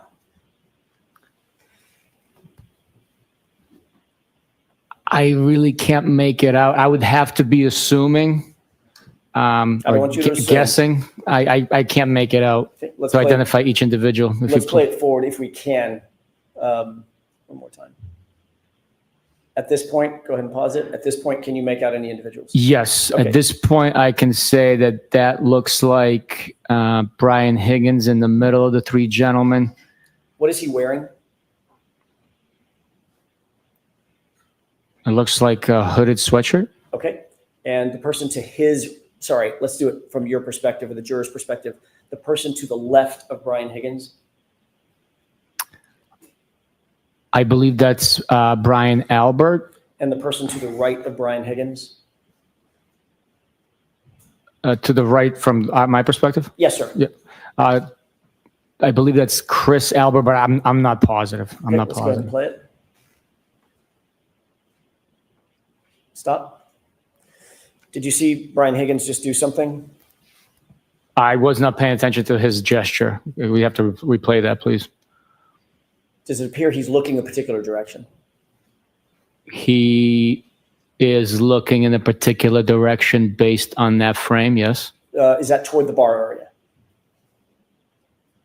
It's in that direction. I don't know exactly where he's looking, whether he's looking at the bar, to the right of the bar. I can't tell from this. Okay, okay. And John O'Keefe, you indicated earlier that John O'Keefe, that's where you saw him most of the video, toward the bar area, to the right of the bar. If you scroll to push the screen to the right, I can tell you where Mr. O'Keefe is. With the court's permission. Yes.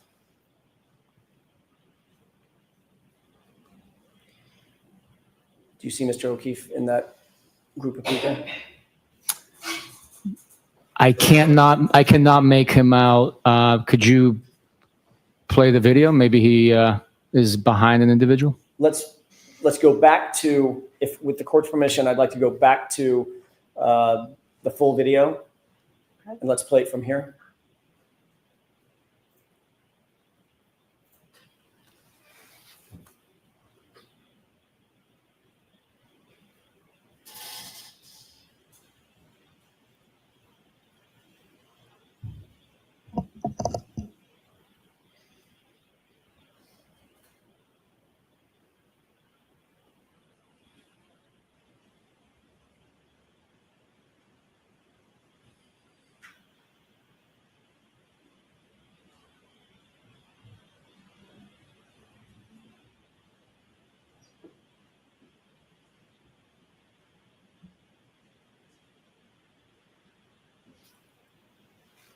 Pause it. Could you see what was happening with Brian Higgins? He was gesturing to someone. Do you know I was trying to see Mr. O'Keefe. We were talking about Mr. O'Keefe, so Understood. I apologize. Understood. With the court's permission, could I play the video one more time with it focused on the other side of the bar? Okay. Thank you. Last time. Can you tell me who to focus on, please, Yes. so I'm not looking for the wrong person? Sure. Thank you.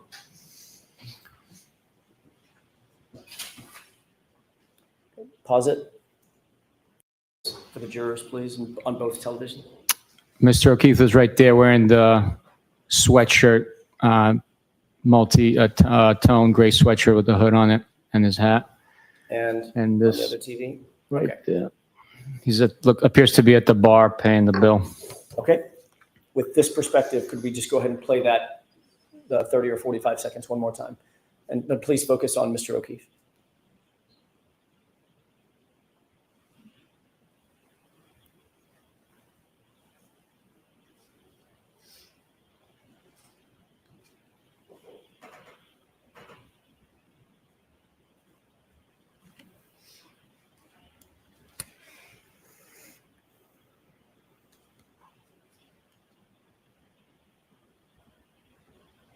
Pause it. Do you see where Mr. O'Keefe is looking at this point? Yes. Where is he looking? What direction? Well, from this vantage point, it looks like he's looking to the left on the screen at the individual he's appears to be conversing with. Okay, go ahead and play it. Pause it. And what about now? Same individual. Okay. He's still engaged in conversation. Pause it. And what about now? He's taking a sip of beer Right. Which direction is he looking? in the same direction. Okay. Go ahead and play.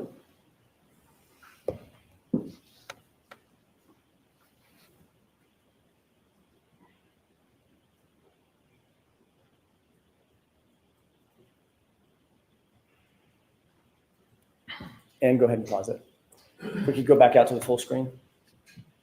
At this point, does it appear in the video that Brian Higgins, Brian Albert, Chris Albert have all left the bar? There's someone standing across the table from Mr. O'Keefe to his rear. I don't know who that is, so I can't testify to that. The others have left. Given this perspective, now that we've seen both of them zoomed, do you have an opinion as to whether or not it appeared that Mr. Higgins was gesturing toward John O'Keefe just before he left the bar? Given this perspective, he might have been. I don't know who he was gesturing at. Okay.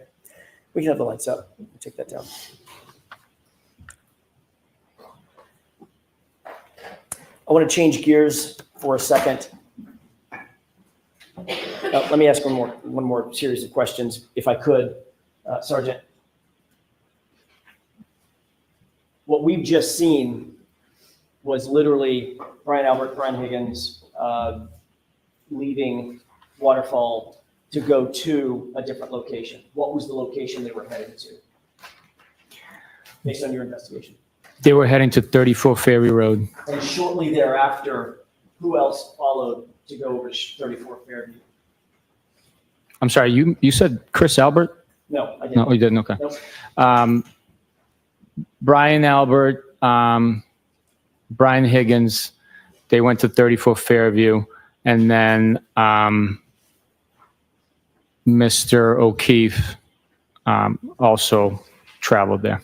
Thank you. I want to shift gears, if I could, to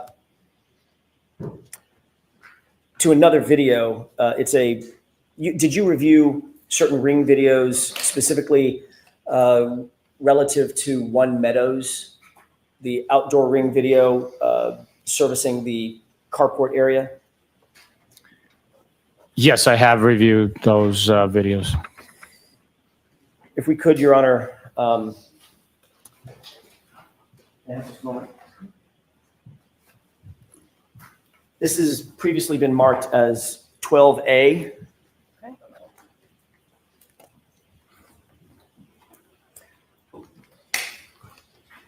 If we could, with the court's permission, zoom in on the Chevy Traverse in the upper left-hand, the vehicle in the upper left-hand corner of the video? Okay.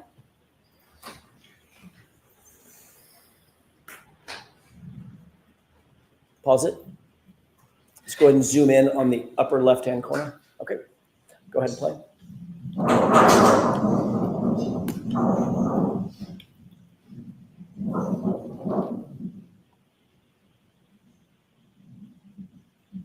Pause.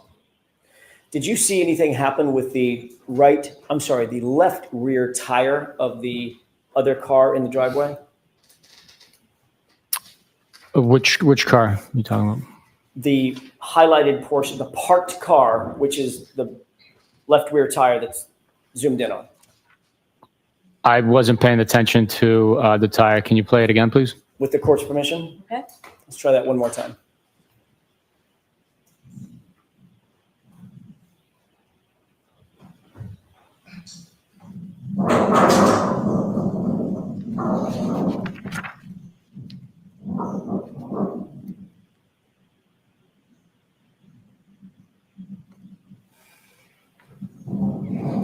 Pause it. Okay, you can take that down.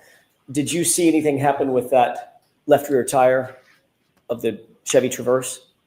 Based on that video, it appears there might have been movement there. Last year, and you've seen this video several times, correct? I have. You saw it during the course of your investigation, not just in the course of proceedings, correct? Right. Last year, you indicated that you observed the vehicle, Miss Reed's vehicle, come near Mr. O'Keefe's car. Which one in that video was Mr. O'Keefe's car? The Chevy Traverse. And that would be the car that was parked and static, not moving, correct? Correct. Having seen this, do you still believe that the SUV came near the Chevy Traverse, or do you believe it struck the Chevy Traverse? With the clarity of that video, there is a lot of movement in the shot. Not with great certainty.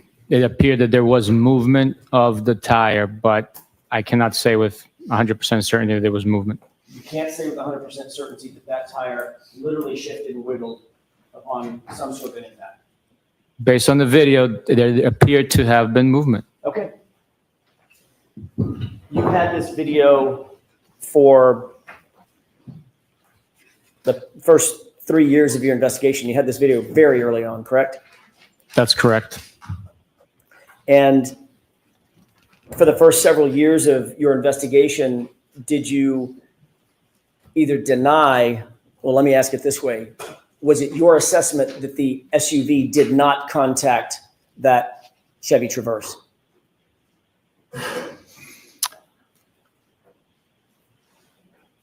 My assessment with the totality of it all was that based on the video, there was no damage that occurred to either vehicle at that point in time. That wasn't my question, Sergeant. My question was your assessment that there was no contact between the two vehicles? Is that what you assessed during the course of your investigation?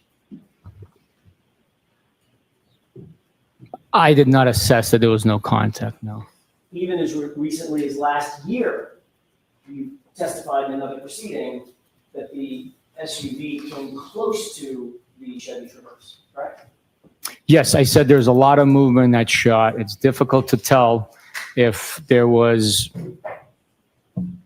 more for me to observe and push that certainty level up. I would have testified differently. As you've seen the video enhanced, zoomed in on, do you wish to amend that testimony from last year? Ask it differently. Sure. Given what you've just seen, what is your testimony now about whether or not that SUV struck the Chevy Traverse? There is movement of the tire. There is movement. Of the tire. Could be an earthquake, could be someone standing there and pushing the car. I'm asking you, based on what you just saw in this video, do you believe that the SUV struck the Chevy Traverse? Logically speaking, the two vehicles had to have come into contact for the tire to move. They have to have collided, correct? At a slow speed, yes. Which area of the SUV collided with the Chevy Traverse? The front, the rear?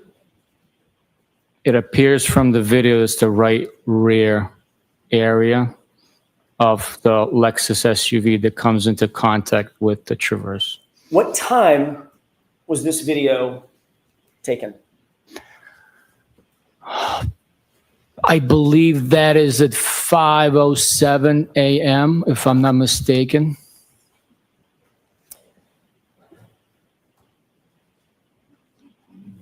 Thank you, Sergeant. I want to change gears again, if I could, and ask you about a dog. You're aware that the Alberts, Nicole Albert, Brian Albert, had a dog that they named Khloe on on January 28th, 29th of 2022, correct? Objection. I'll allow the question. Were you aware of that? At what point in time, sir? January 28th, 29th, that area. Was I aware that they owned a dog on January 28th or 29th? No. Are you aware now that on January 28th or 29th, they owned a dog? There was a dog in the house. Now I am aware, yes. Okay. During the course of your investigation, you learned that, correct? Yes. During the course of your investigation, did you also become aware that the Alberts got rid of their family dog? Objection. I'm going to see you at sidebar on this, please. Sure.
think I forgot where I left off. May I, Your Honor? Thank you. Sergeant, at some point during the course of your investigation, did you learn that the Albert family had gotten rid of the dog named Khloe?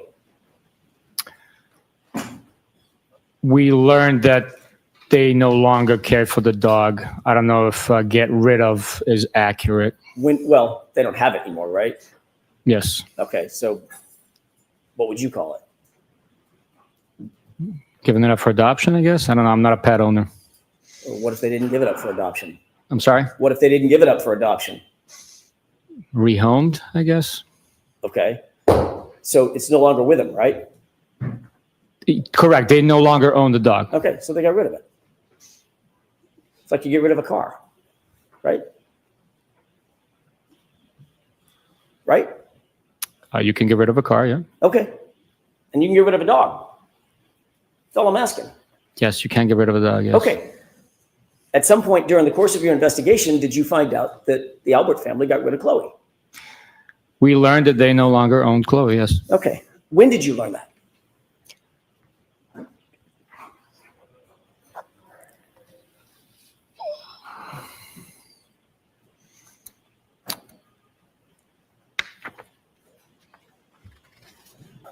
I cannot tell you exactly. I can tell you when we looked into it officially. When did you look into it officially? I traveled to the dog's home and assisted with identifying the dog and investigating that animal. Okay.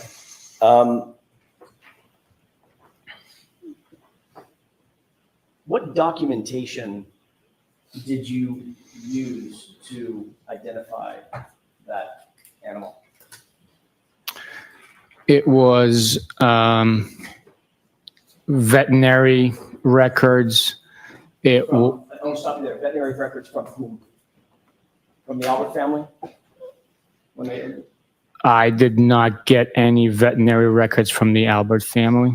the veterinary records that you did get were veterinary records that had been utilized with the Albert name? Where were these veterinary records? The veterinary records were with the vet that's caring for the dog and also owns the dog now. Okay. And those records also had been dated prior to when the dog was owned by the Alberts. Okay. So other than some veterinary records that, and by the way, the dog's not even named Khloe, correct? The new owners renamed the dog, yes. Cora? That's correct. And the new owners did not get that dog from Brian and Nicole Albert, did they? No, they did not. They got it from a separate person. Is that right? That is correct. Separate person named Riley? That's her last name, yes.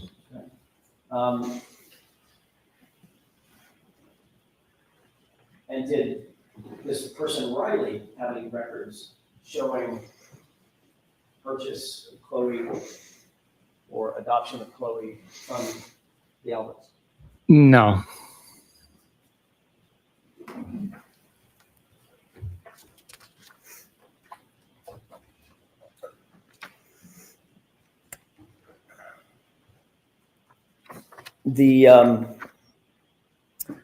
You did write a report about the newest owner of this animal, this dog, correct?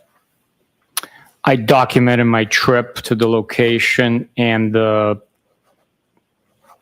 steps I took and services I provided in the investigation. And in that report, you omitted the name of the new owner? I'm not sure. Did you omit the location of where you actually came in contact with this animal? You're going to have to show me my report. I don't remember.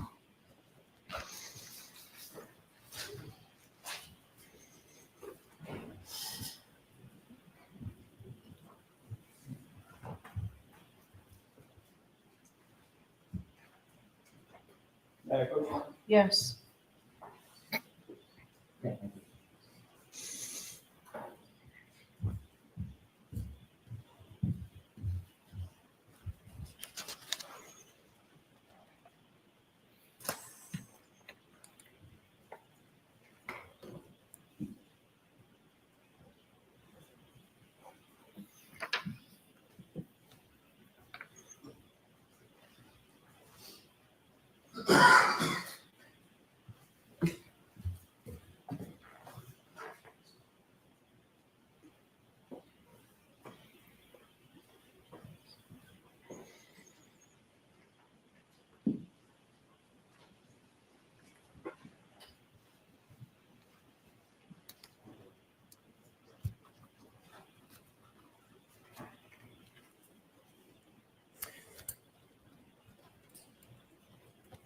Okay, I apologize about that. No problem. I'm the one slowing us down just a little bit.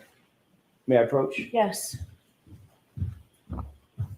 Did this, reviewing your report, refresh your recollection as to whether or not the new owner's identifying information is in this report?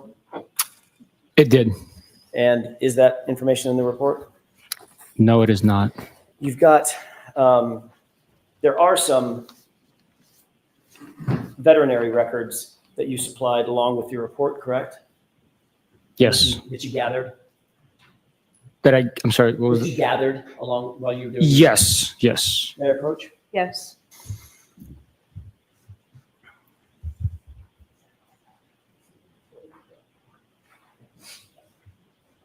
Thank you. If you'll take a look at those 4 documents.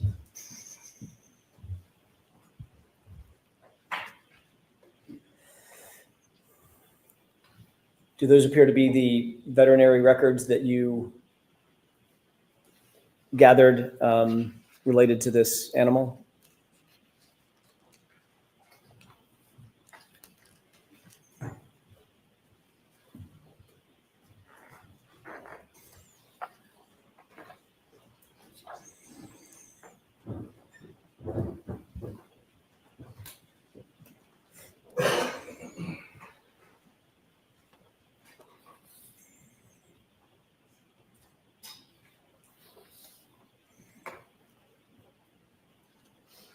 Yes, it does. Do any of those records, any of the veterinary records, the 4 pages that you're holding, even include the name Cora or the name of the new owner?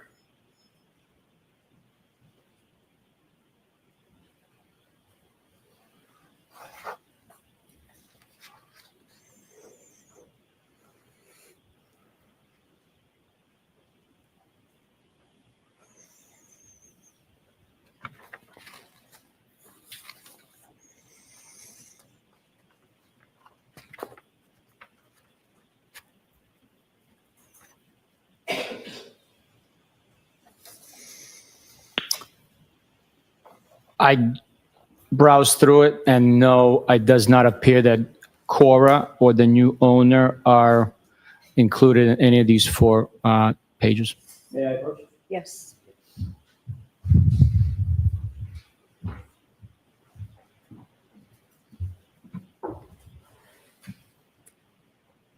You don't have any transfer records for Khloe, correct? All the records that are provided by the owner. I'm going to go through a series of questions, Sergeant. If you can answer yes or no, that might make it go a little faster. You don't have any transfer records, correct?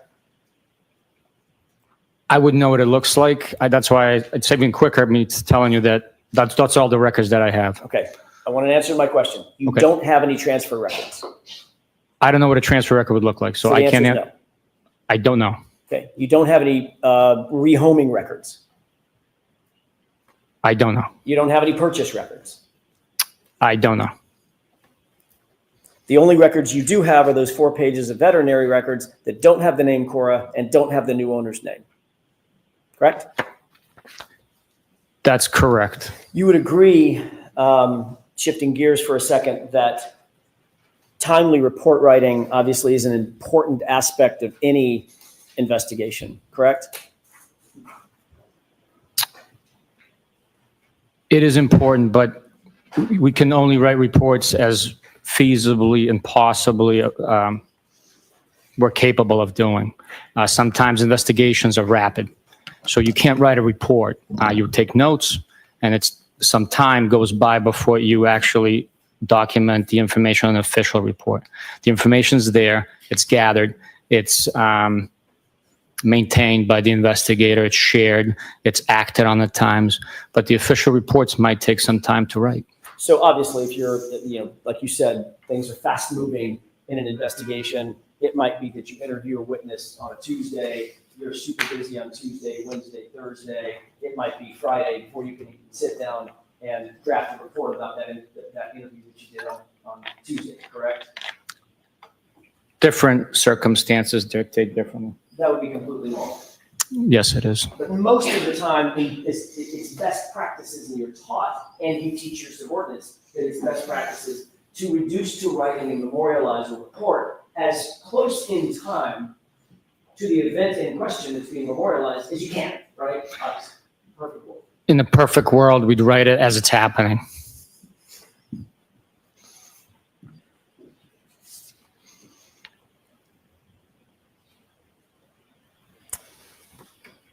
Are you aware that more than 20 official police reports in this case were not recorded for more than 100 days from the time that the event in question was done, was being memorialized?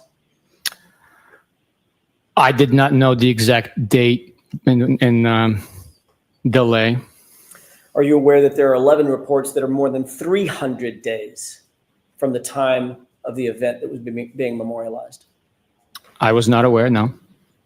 Are you aware that there are 3 reports that are more than 400 days from the time of the event that was being memorialized? I am not aware, no.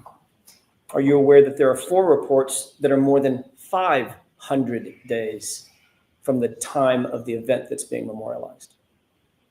I am not aware, no. Are you aware that the longest delay of any report in this investigation was 581 days? I am not aware of that, no. You became aware early on in your investigation of 2 individuals named Ricky D'Antano and Heather Maxson, correct? They are witnesses, yes. Both Ricky D'Antano and Heather Maxson, you learned, were outside 34 Fairview in the early morning hours of January 29th, correct? We did learn within our investigation at some point, yes. And you learned, Sergeant, very early on in that investigation because you interviewed Ryan Nagel in February of 2022. It's just days after the event, correct? I'm not sure of the exact date. Obviously, as you just said, you became aware that Ricky D'Antano and Heather Maxson were witnesses in your homicide investigation, important witnesses, you'd agree, correct? They were witnesses. You learned that they arrived at the house at 34 Fairview sometime after Karen Reed and John O'Keefe arrived and pulled up behind their parked SUV, correct? Objection. I'm going to allow that. Can you repeat that, please? Sure, you learned that where they fit into the investigative puzzle is that they pulled up behind Karen Reed's SUV when Karen Reed and John O'Keefe arrived at 34 Fairview. They pulled up sometime after that and pulled up right behind them, correct? That's not correct. What is not correct about that? They arrived simultaneously. Karen Reed took a right onto Fairview. They yielded to them and followed towards 34 Fairview, stopping at the driveway as Karen Reed proceeded further up. Did you listen to the testimony in this case up to this point? No. There's a sequestration order, correct? Correct? Yes, yes. Means you can't listen to the testimony of witnesses, eyewitnesses who are testifying in front of these jurors. Correct. Yes. You don't know how witnesses have testified from that witness box in front of these jurors, correct? I have no idea. Okay. So your information is that they pulled up simultaneously, correct? Is that what you just testified to? That's my memory from what the the interview produced.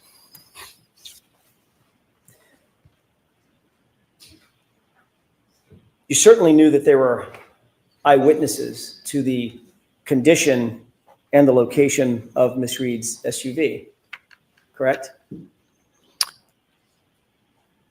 Yes, from their interviews, yes. And you also are aware that they would have been in a position to see the occupants of Miss Reed's SUV as they were behind it and then pulled around it, correct? Objection. Sustained.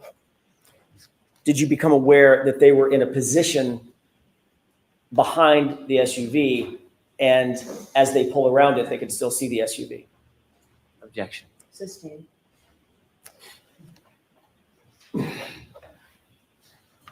You knew what potential role they played in your investigation as eyewitnesses, correct? Generally? When we interviewed them, when we learned of their existence, when we interviewed them, we collected information based on their recollection. Okay. My question was, you're aware that they had a certain perspective as it relates to the SUV that night, the early morning hours, right? Based on their interviews, they had a perspective with the brake light being on constantly. I'm not asking you what they said. I'm asking you if during the course of your investigation, you learned that Ricky D'Antano and Heather Maxson had a perspective. They were eyewitnesses to certain things. As Yes. relative to the SUV, correct? Yes.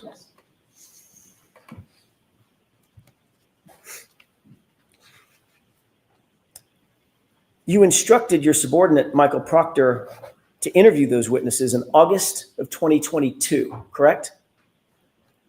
I'm not sure when they were interviewed. I don't have a memory of instructing him to go interview them.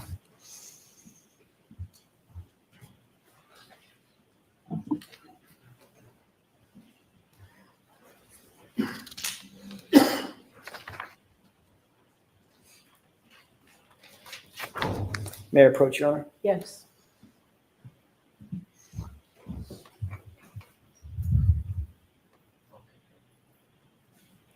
Thank you.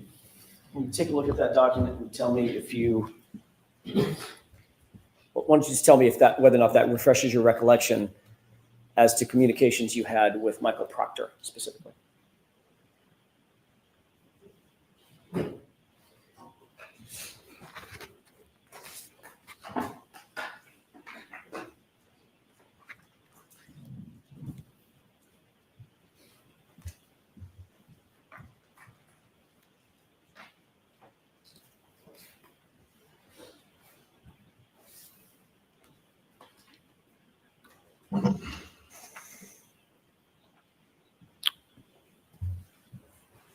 Thank you, Sergeant. Does that refresh your recollection as to a conversation, or I'm sorry, a communication that you had with Michael Proctor?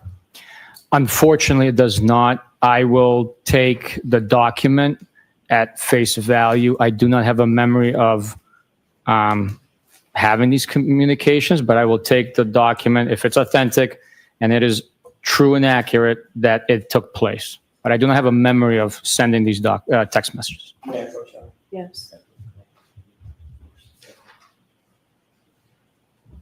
Also, my name's misspelled in there. Is that from the extraction, or where is that from? Couldn't tell you. Wasn't me. Appreciate it. Thank you. I can't take credit for that. Thanks.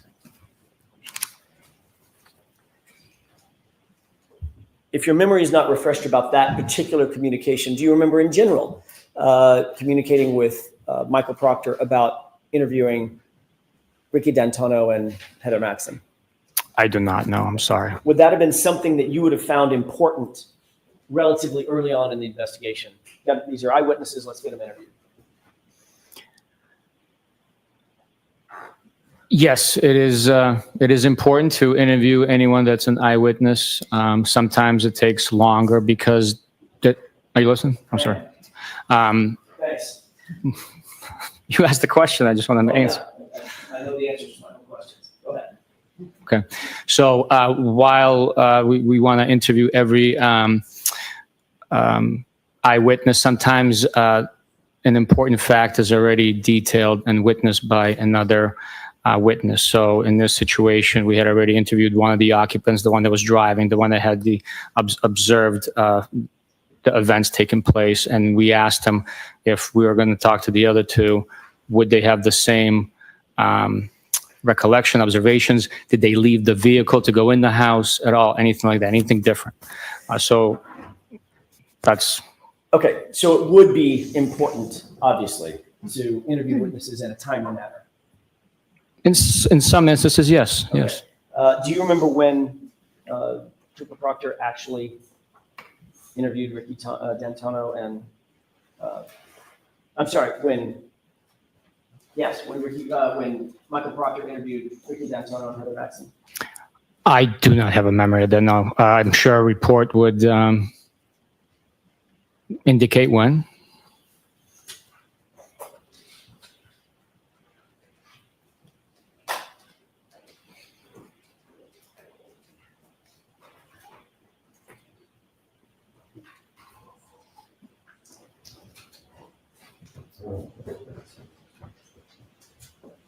May I approach you? Yes.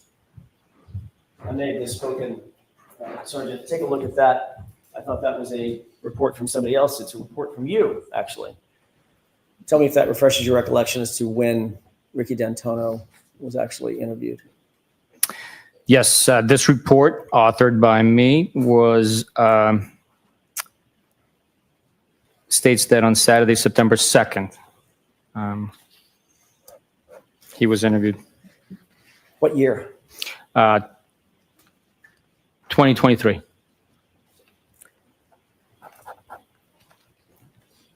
So that would have been a year and a half later, correct? Yes. Do you believe that's a timely report, or rather a timely interview for an eyewitness, the gravity of which is described in your report? We again, perfect ideal world scenario, it would be quicker. So that would be, no excuses, I'm not going to bars, but that would be untimely, correct? Year and a half later? We do the best we can. You indicated that your memory was that the cars arrived simultaneously. That's a interview with Ricky D'Antonio. You see the highlighted portion?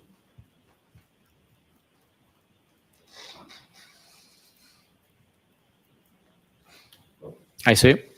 Ricky D'Antonio actually told you that the car was Objection. parked, correct? Objection. The objection sustained.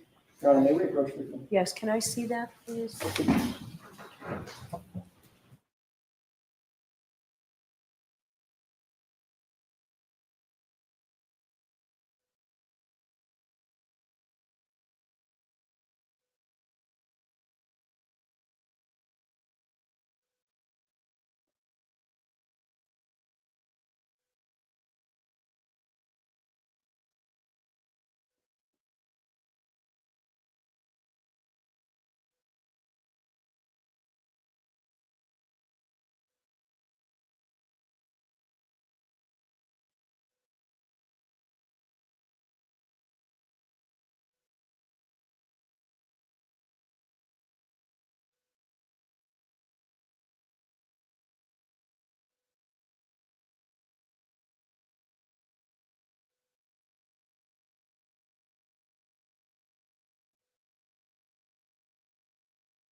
May I, Your Honor? Yes. Thank you. Isn't it true that when you interviewed Ricky D'Antano, he indicated that upon their arrival at the home, 34 Fairview, quote, a dark-colored SUV was parked in front of the home facing up towards Chapman Street.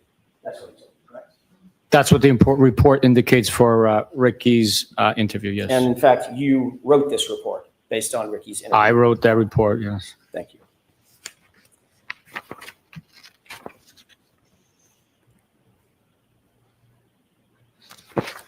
If I may have just a moment, Your Honor. Yes.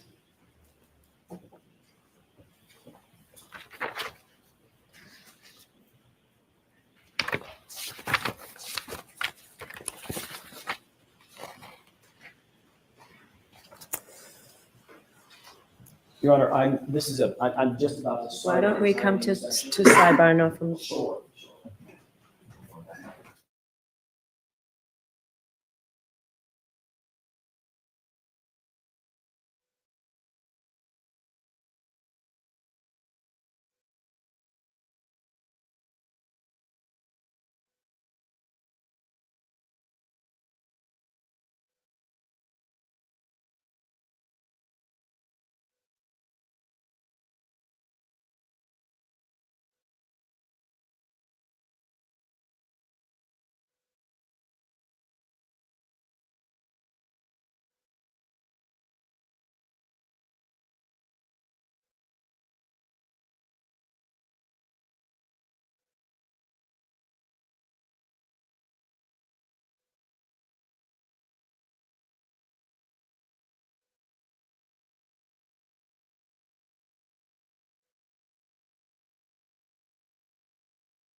Jurors, especially as this moves along, I think it becomes more important for me to talk to the lawyers about scheduling and to give you some idea on how we're doing. I can tell you that everybody's in agreement that we are right on schedule. So we're not behind schedule.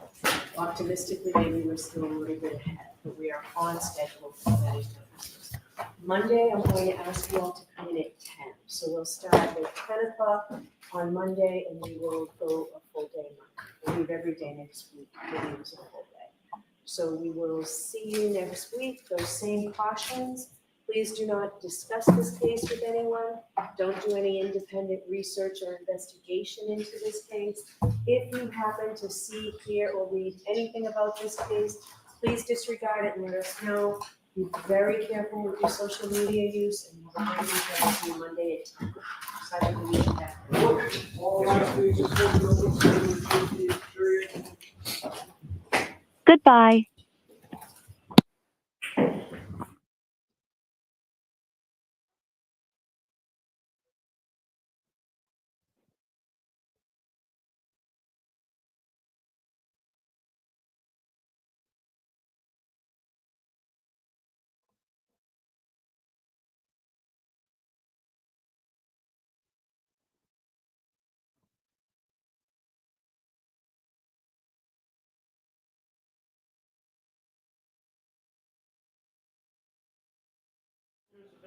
Court's in session, please be seated.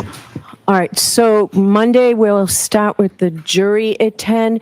If you need me before 10, please let people know so that we can deal with anything we can beforehand. I'll be here before 10. So, all right, we'll see you on Thank you, Monday. Ron. Thank you. Court, all rise.